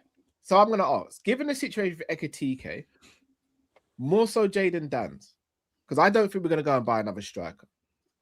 We'll get Rafael. Oh hell no! Do you think Jayden Danns potentially has a chance at actually getting some? No. He's got to play Cody Gakpo as the number 9. We know this. Yeah. I think the only other player that can play number 9 maybe next season is Will Wright, and that's it. I think Will Wright from Salford. Sorry, I think Will Wright is above Jaden Downs in the pecking order. What think the Jaden kid Downs from is alone. Salford, Jay? Yeah, they believe he's going to be a talent. They think he's going Bro, to be. he ain't doing like. So He ain't That's seeing not minutes. alone. I'm not gonna lie, he's actually a good finisher still. He's No, I He know ain't he is. seeing minutes, bro. Come on, what we doing? I think he's above that Jaden Downs in the pecking order now, just because of Jaden Downs' But injuries. Jay, Here's the Oh, thing, right? fairs. I see. Liverpool go out and buy a left winger, right? Because they've got no choice. They have to, right? And they go buy a right winger in the summer. Cody Gakpo would then be used as the spare striker. Because the reason I say that is because if because Liverpool will not go buy a striker because TK will come back from injury, right? So we know we're not going to buy a striker. Gakpo is going to be used as that spare striker next season. That means he can't play the majority of games on left wing because you go burn him out. And we know that gets injuries. So they're going to have to buy a left winger. They've got no choice. Gakpo will then be your spare striker, which means Jaden Downs can go on loan. Yeah. Actually, sell Jaden Downs. Don't loan him. Sell He him. needs a loan. He needs No, regular. sell loan. him. I'm sick of these players, man. Sell them. They never go to play for Liverpool Football Club. Get rid. Just sell them, man. Hey, it's people like Why Club do we wanting to make keep revenue, players maybe that are selling shit? the academy? Carl talent, can't that's speak not on like by it. settings. Look at him. Just sell them. Just sell it. Why do we keep these players constantly hoping they're going to get good? They're never going to be The thing good is, enough. Jade, all jokes aside, Sell yeah, them. I do think if it was a different coach, Carl. let's say that they're actually available next year. I do think another coach maybe gives them a bit more game time, whether it's in a cup or the old Premier League game. But with this manager, you kind of know he kind of favors experience and players that he knows. Like, I just don't see, unless he's forced by the board to play these players, I don't think he plays them, unfortunately. That's why like the fan base is kind of like even more irritated when we see talents like Rio and Trey, and we're thinking these guys are good enough to play for Liverpool. Like, give them a chance. We're not saying start them against City, but we're saying, oh, you can't bring them on against City. I don't know, like last 20 minutes, see if they can make an impact. Like, this is the thing, like the way how the manager is wired, I don't see a lot of these young players having careers at Liverpool, unfortunately. No, Trey, sell him. I mean, sell Trey, right? What? Because here's the reason, yeah. If Liverpool buy 2 midfielders in the summer, right, and he wants to keep your Gravenberches and stuff like that, right, Trey's never going to get any minutes, ever, right? If you loan him for a year at Scunthorpe, right, well, you know, what's that going to do for his game? Honestly, nothing, right? And then he comes back the following year and he's still Trey, who was just at Scunthorpe for a year. Right? He's not then going to go and play for Liverpool the year after. I don't see a world where Trey Nioni ever played for Liverpool in the first team. So sell him. No, I think he will. He just got to outlast the manager. I believe in the players. That's why I'm not selling them. Listen, they might not have a future under this particular coach, but I'm also looking at like this coach can't be here forever. We cannot get rid of Trey and especially Rio, both of them. They ain't going. Rio's a chosen one, we know that. But Trey, No, bro. see. Trey is bro. Trey should have got way more. Trey, do you know what's so crazy? Trey's actually ahead of Rio, believe it or not. He was. Remember last season, he was playing much more. Rio's had a bit more exposure. Am I lying, once? The problem is, it's harder for Trey. I think it's going to be harder for Trey to become a first team player at Liverpool from a midfield standpoint. Could we say the same thing with Rio? Because even though Rio's the chosen one, Liverpool are going to go and get wingers. Liverpool are going to go and get wingers. So Curtis Jones at 25 doesn't get the minutes to play first team football, yeah? And we're looking at selling him. When is Trey ever going to get the minutes? No, we're not. No, that's a bit different because Curtis is 25 and I don't know what under two different managers. Pathways aren't down to the pathways. I'll be honest, these days, pathways at top teams is just usually down to circumstance and injury rather than you being a generational talent. Do you know what I'm saying? Rio is a wonderful talent whose ceiling can be as good as anyone's, but at the end of the day, it's still going to come down to circumstance. If Liverpool were challenging for the title, Rio would be getting even less minutes. That's just the facts of it. He'd be getting even less minutes than he's getting now. This is the reason why this manager has an addiction to pain or likes to dish out pain to the rest of the fan base, is that we are playing for nothing. We've had nothing to play for about a good month, maybe more now. We've had nothing to play for. Do you know what I'm saying? Chelsea are buns, and the rest of them are buns. This is the perfect time for players like Trey and for players like Rio to get as much minutes as they can. And it even helps the manager realistically, because if Trey and Rio ball out from game week 32 to game week 38, if you did want to sell them, you are going to every goal or every assist or every man of the match that any of them get, 5 million, 10 million, 5 million, their value just increases anyway because they're in the spotlight and they're playing for Liverpool in the first team. And if you want to keep them, well, now you've actually got a sample size that they can hang. You got a sample size say that, yo, these guys can hang without having to. And sometimes when you have, and Carl's gonna like this one, when Bicetic was there, you genuinely had an option to go, well, do we need to spend big on a midfielder, or can we spend on a midfielder, bring through Bicetic, and then spend big somewhere else? It gives you that type of option. That's what having the level of youngsters do. I look at Miles Lewis-Skelly and I have Ethan Nwaneri, for example, at Arsenal. Miles Lewis-Skelly came in and bossed it at 18 on the biggest stage, even though O'Reilly snatched his chains. Yeah, but he's better in Trey. He's better in Trey. I'm not saying Trey's better than do. Miles. We do. I'm saying that. We haven't seen it. I'm saying that there's an option. There's an option there that Arsenal know that they can bring through. There's an option there, and at least they're choosing. It took too long, probably. Arteta definitely should have played him earlier. But it's the same thing with Slot. We have it better than Arsenal in the sense that we're not playing for anything. So if it doesn't go well, there's not a massive consequence. We're not losing out on a title. We're not losing out on trophies.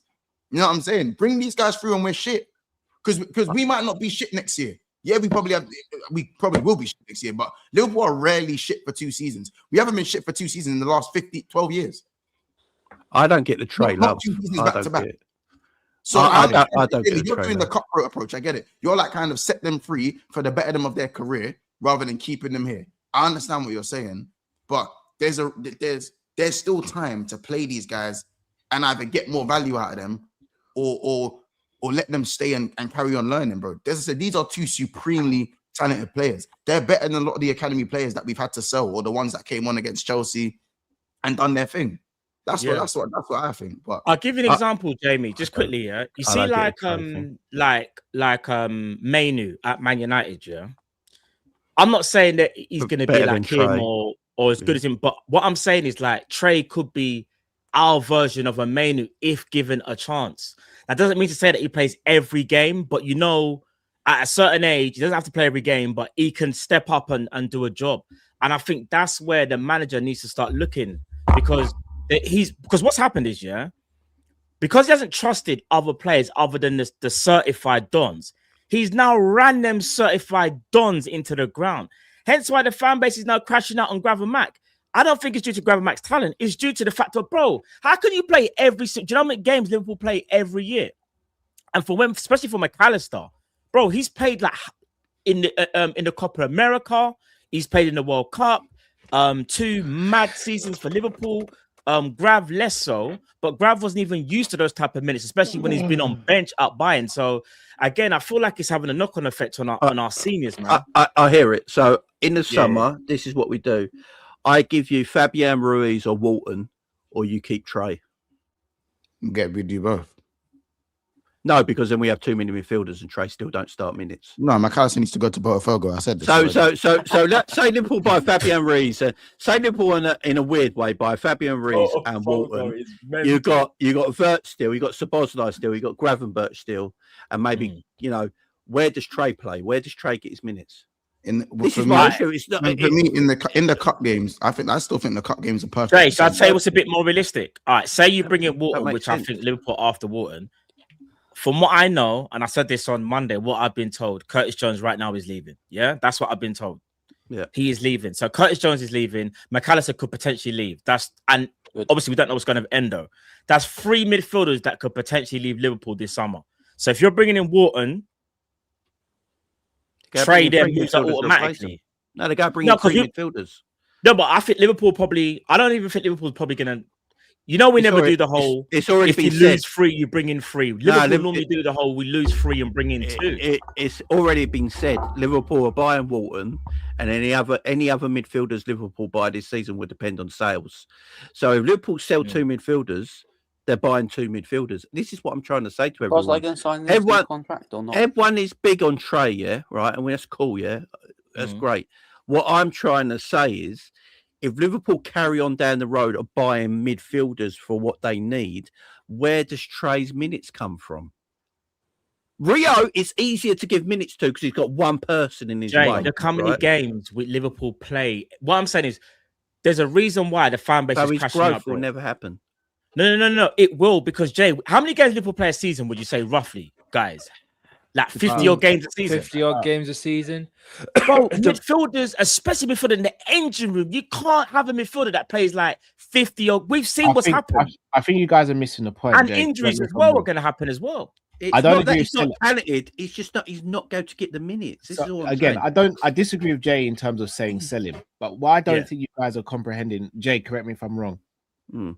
Is Jay saying if he's going to become the player that we want him to become, the player that we think he can become, he needs to be playing regular game time kind of from now. And I don't think we're in a position to afford that luxury. Now, me personally, I think Trey should have been playing from the beginning of the season. I'm not saying every game, but given how Mac's been this season, Grav's been this season, Jones's injuries, I think Trey should have been playing way more minutes, because I saw him in pre-season and he was bossing games. I saw Trey play centre-back in pre-season and boss games. So for me, the trust should have been put in him from the beginning of the season and gone, what? You know, Mac's below standard. Trey, you're in. And that, for me, that should have happened. That's how blow pecking order is, okay. Because of the season we've just had, if we go and sign 2 or 3 midfielders, we're not signing 2 or 3 midfielders to be on the same level or worse than Trey. We're buying them to be better players. And hear me out, Matt. Hear me out. So what I'm saying is, I don't trust the club at the moment, given where we are, especially if Slot stays, to give Trey the amount of minutes needed to develop to become the player that I think he should be. I would love Trey to stay, and I hope he gets the minutes. But say, for example, I said to you guys now, let's say Jones goes. Let's say Mac and Jones go, but we only bring in 1 midfielder, and we say, Trey, we're going to up your minutes instead of bringing in another midfielder. I think most people would be upset with that. Here's what I'm going to say. Look at Arsenal. They spent money on a certified DM in Zubimendi. Guess who's ended up playing minutes at the crucial end of the season? Miles Lewis-Skelly. That's a prime example. They got Norgard as well. And they got Norgard. They haven't even played Norgard. You know what I'm saying? Declan Rice has only really been the one. And again, Arsenal have done well, but even if you're an Arsenal fan, you have to be careful going into how many seasons can Rice play that many minutes. But my whole premise is this year: there will always come a point in the season when you're called upon if you're good enough. Arsenal seems Skelly good enough. Now, I understand Jamie's point and your point. It's whether the coaching staff see him as good enough. But we Liverpool fans think he is. And there will always be a point in the season where it's your time, big man. It's your time. But obviously, it depends on the amount of shopping that we do as well in the summer. And it depends on situations as well. I guarantee you, right? Maybe you think people not here on the panel, yeah? But if Liverpool only buy Walton in the summer and tell the world Trey's going to be the other new midfielder for Liverpool, the fan base will crash. There will be. But that doesn't need to happen, though. But why does it have to be? Liverpool still can't buy 2 midfielders, and Trey still can't get because Trey won't play. Let's say we buy 2 midfielders. Let's say, name me 2 midfielders you'd buy, Matt. Shermany, and say, I don't know, whoever the other one is. I don't even. Let's say Shermany. Loads of people love Sangara. So let's say Shermany and Sangara. You still got Szoboszlai. You still got Grav. Mac's probably going to get. If this happens, though, Mac will get sold. Jones will get sold. Endo will get sold. I don't think Endo's going to go. No, but why are we doing it? See, we're doing this whole No, hear me out, Matt. I think it's one of Jones or Endo. I don't think we sell both. No, I don't think we will. We might not even buy it for Endo, and Endo might just say, "I'm not leaving." No, but it's different though. Curtis Jones has got a year left on his contract, yeah, and as things stand right now, wants to leave, yeah, due to playing time and X, Y, and Z. Remember, I'm not saying what we want. No. I know what you're saying. Yeah, with Endo, Endo, I know Endo loves Liverpool, but I do think if an offer comes in for Endo, Liverpool will say you can go. The same thing will happen with Chiesa. It don't matter how much they love Liverpool. I do think Liverpool will look at it and go, if we can get Chiesa don't love. No. Chiesa loves Liverpool. He just don't like Slot. No, but I see Chiesa saying, "Yeah, I'll leave." I see Endo saying, "No, I'm going to stay." I think Endo would dig his heels and say, "No, but I think but Slot. One thing is about Slot can be a bit ruthless though. I feel like if he does that, Slot's just going to be like, "Then you ain't playing." Bro, Endo, yeah, he might not play, but then he won't play. Then you won't. Then you can't count him in the rotation. You say that, but all right. So let's say we got 6. So let's say Sangara, Schumanni, Gravenberg, Soboslai, and Trey and Endo. We've got 6 midfielders. Bro, Endo's not there, fam. We're not going to sell Endo and Jones. We're not. Why do you not think this? I think Endo's missing the World Cup because of injury, so we might not sell him anyway. James already said Endo's staying. So then he's going to need minutes to get back to a competitive level. He won't get that at Liverpool. Endo's got 6 kids to feed, man. Come on. Huh? Endo's got 6 kids to feed. Once again, I ask. Obviously, I'm not trying to make it problem. Matt, I honestly agree. Look, I agree with everyone. Trey is a talent. I'm not saying he isn't. Right? I know what you're saying. It's about playing time. It's just about playing time for me. I don't want an 18, 19, 20-year-old here if he's not going to play football because he's not going to develop. But how many games do you want to see him play, though, Jay? Here's the thing with the fan base, yeah, and the fan base will go mad on this. It's like I see people talking about we should have bought Alisson when he was at Reading. I'm telling you right now, if we bought Alisson when he was at Reading, this fan base would have crashed on their arse and gone, why are we buying a winger from Reading, right? They would have gone mad about it. We always look back in things. If we don't buy the midfielders we need to in the summer, we put all our trust in Trey. Obviously yourself, Matt, and all that will be happy about that because you want him to play. I'm talking about the wider fan base. They will crash out. If I told the fan base tomorrow, you can have Fabian Ruiz and Schumanni, right? Or you can have Trey. Trey's not getting picked. They're going to go with Schumanni and, you know. But buying those things should always be able to coexist because you always have young players in and around the squad, and that's for every squad. It's just whether they stay past a certain age or you sell them. Yeah, but you guys are saying Trey's this talent. He needs to be a regular starter. No, but we're saying like a Skelly. Like when I say Skelly, like Martin Skelly's better than Trey, though. Skelly's better. No. But what I'm saying is like Skelly wasn't seen as going to be starting many minutes in centre mid at all for Arsenal this season. It was more he's got a fight on his hands with Calafiori and Hincapié.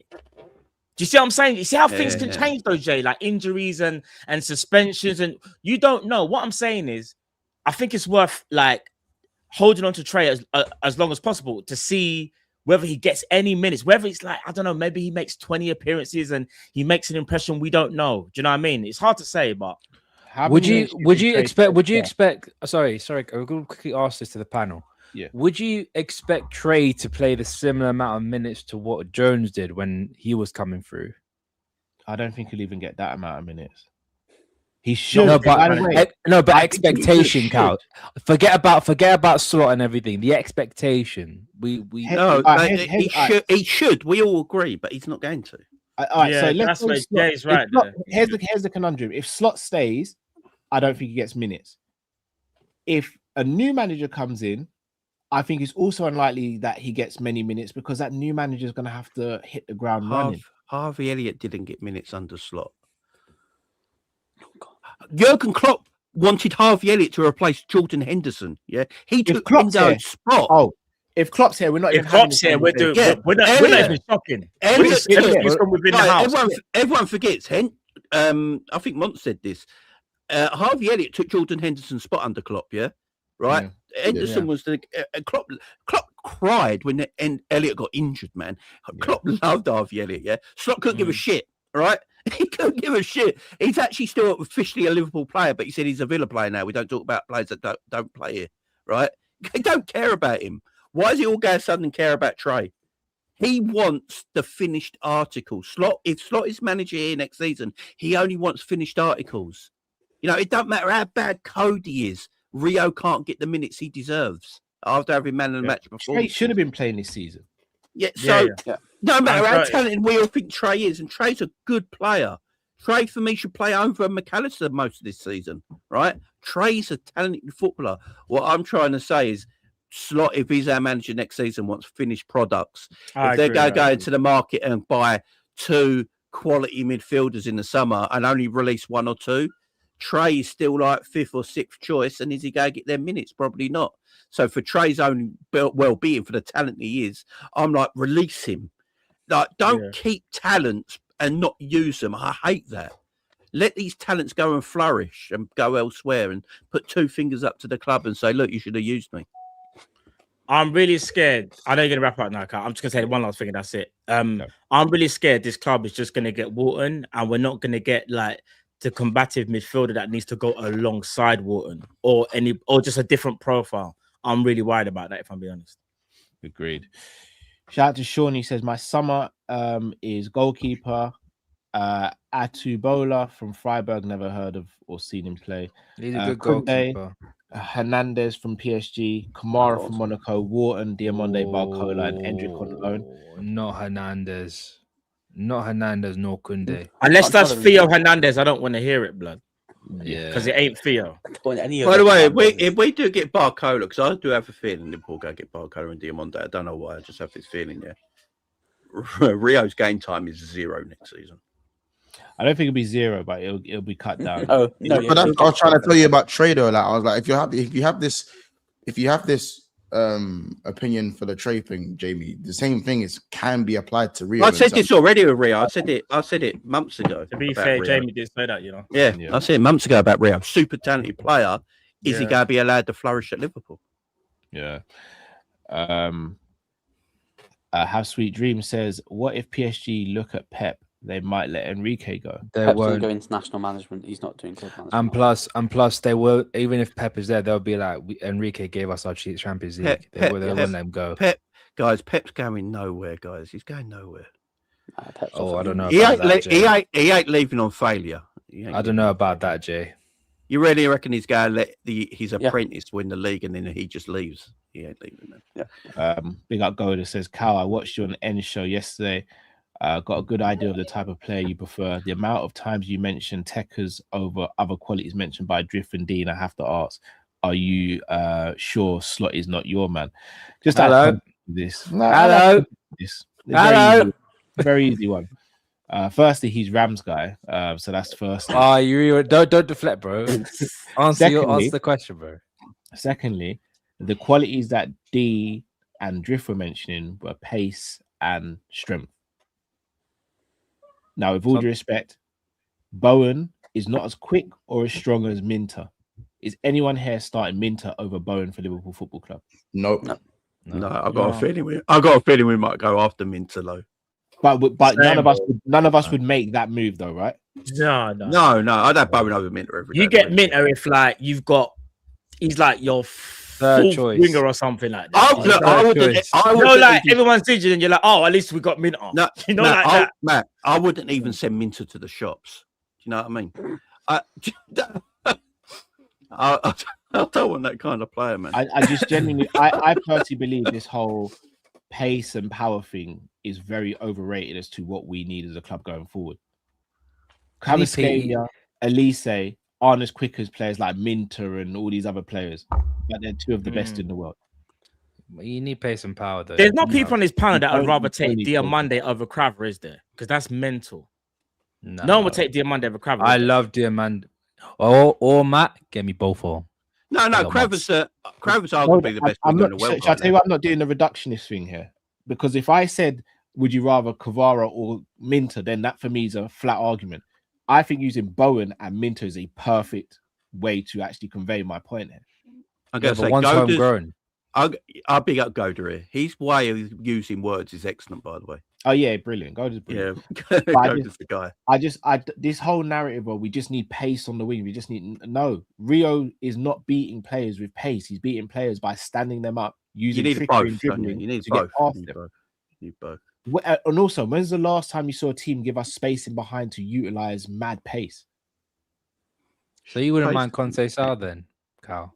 No, because I don't think his end product's good enough. Fair enough. Also, going on with the midfield thing, yeah. I said I'm not taking Onana for the same reason I'm not taking Kamara.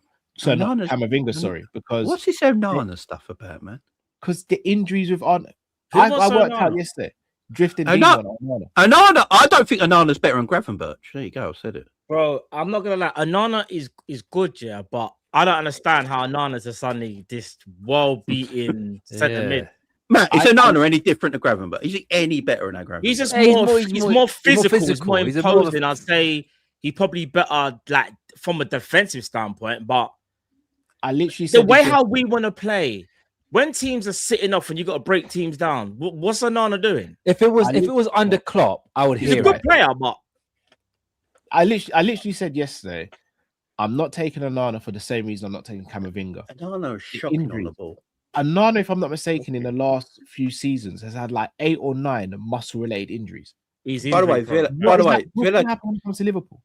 By the way, Villa concede a shitload of goals with apparently his world-class DM as well. By the way, I know. I don't get it. And you know what's so crazy? Kamara is actually the better out of the two of them from a defensive standpoint as well. He is. Yeah, Kamara is much better. Yeah. But then you go like, but then if you, why would you get? Why wouldn't you get a younger version of him? Like I've heard very good things about Lamine Kamara and Sangare, bro. Like they've I think we are looking at Sangare. Do you know what? I see what people's talking about. This Mamadou Sangare guy. He looks all right. He's bro. To be fair, I haven't seen a game with him. I'm just saying. No, but Matt, to be fair, even though I cuss him a lot, Tom Little was the one that mentioned Mamadou Sangare. So I give him. Yeah, there's a lot of talk about Sangare. Broken clocks right twice a day, isn't it? Water says, with that logic, Jamie, we might as well sell our academy players and dismantle the academy. We are kind of going for a rebuild of the academy right now. If I'm academy players are there. Academies are there for two things. Yeah. You get the odd one or two that come through that are great players that come into your starting 11, and it's also there to farm players out to make money off.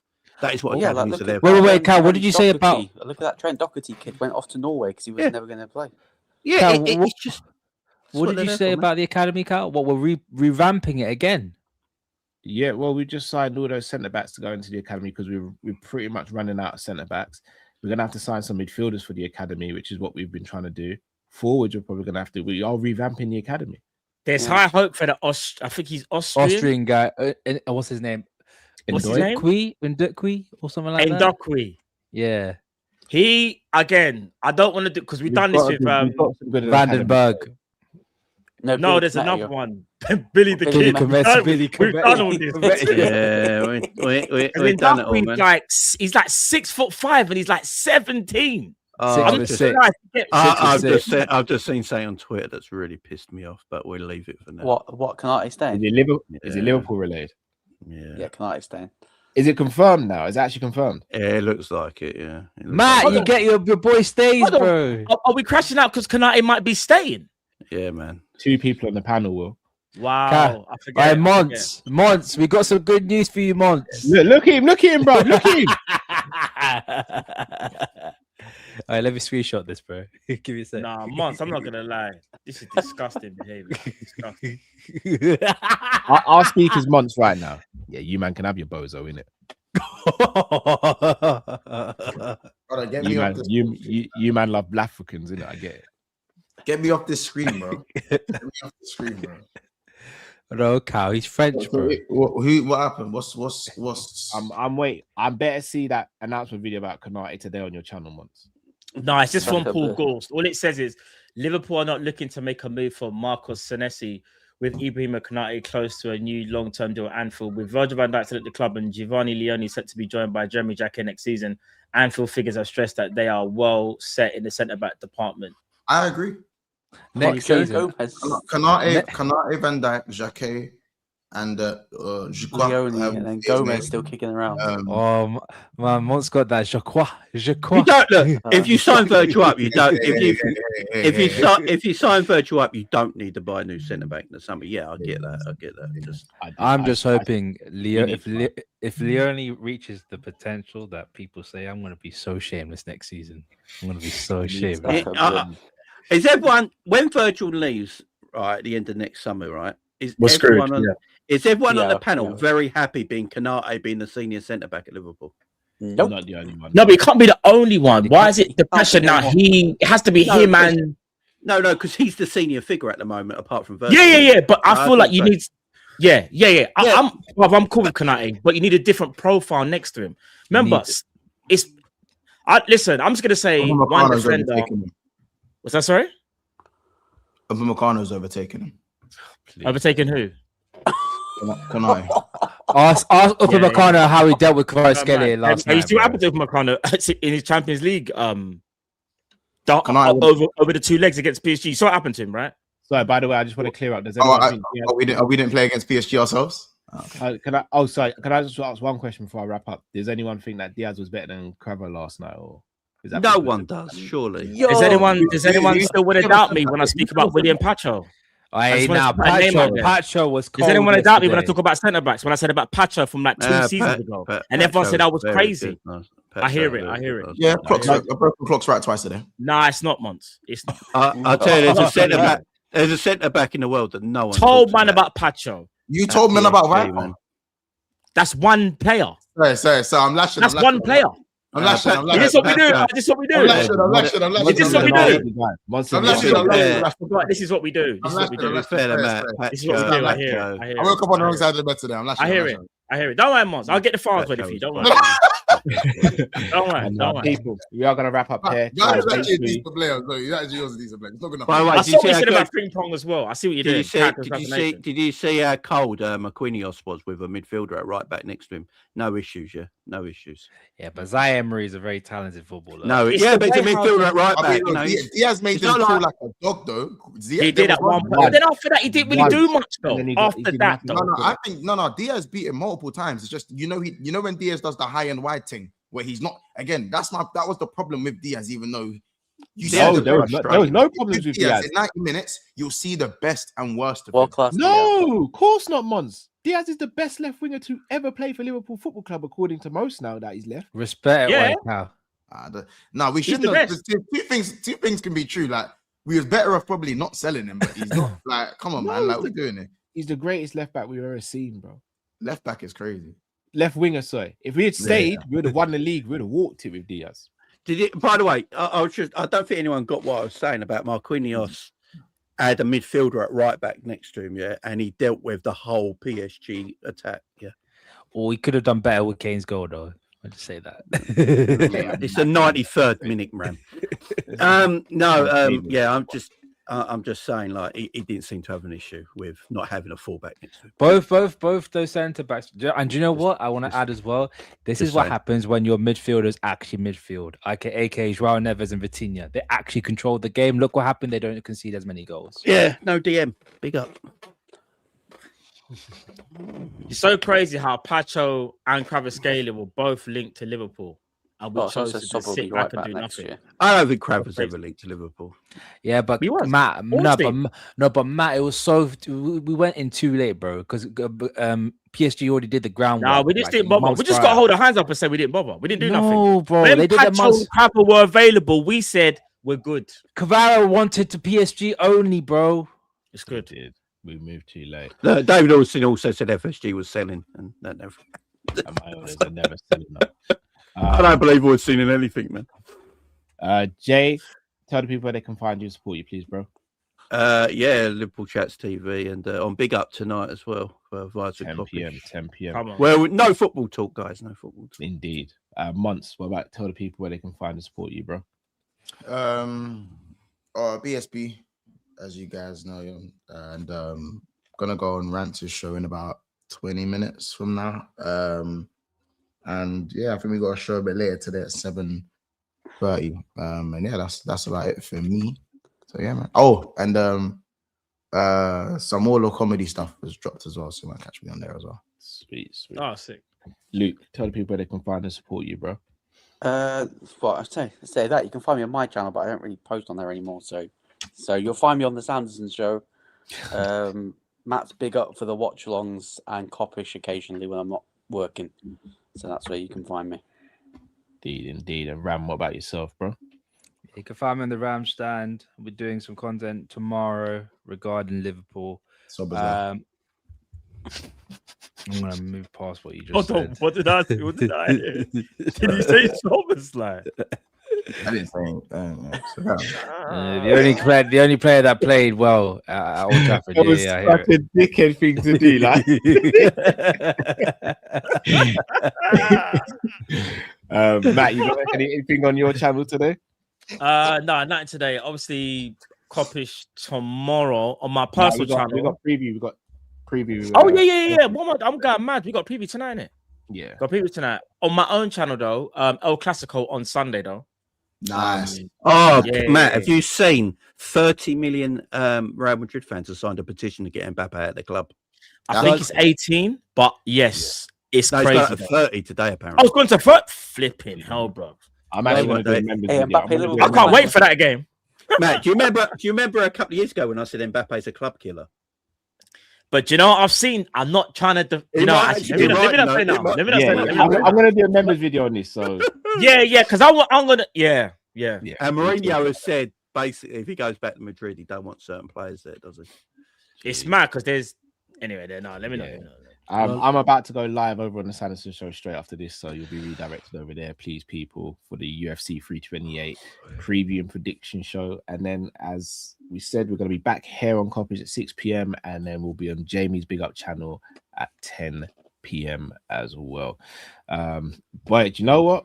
I'll start one up. If we can get those papers signed, we'll do it. Yeah, we can break 30 mil, bro. Trust me. Yeah, let's run it. Enough love to each and every one of you guys on the panel. Appreciate you guys. Enough love to each and every one of you guys in the chat. If you're watching this on replay, if you're watching this live, do smash the like button. Subscribe if you're new to the channel. Until we see you again, stay safe, stay blessed. We're Kopish. We're out. Take care, everyone.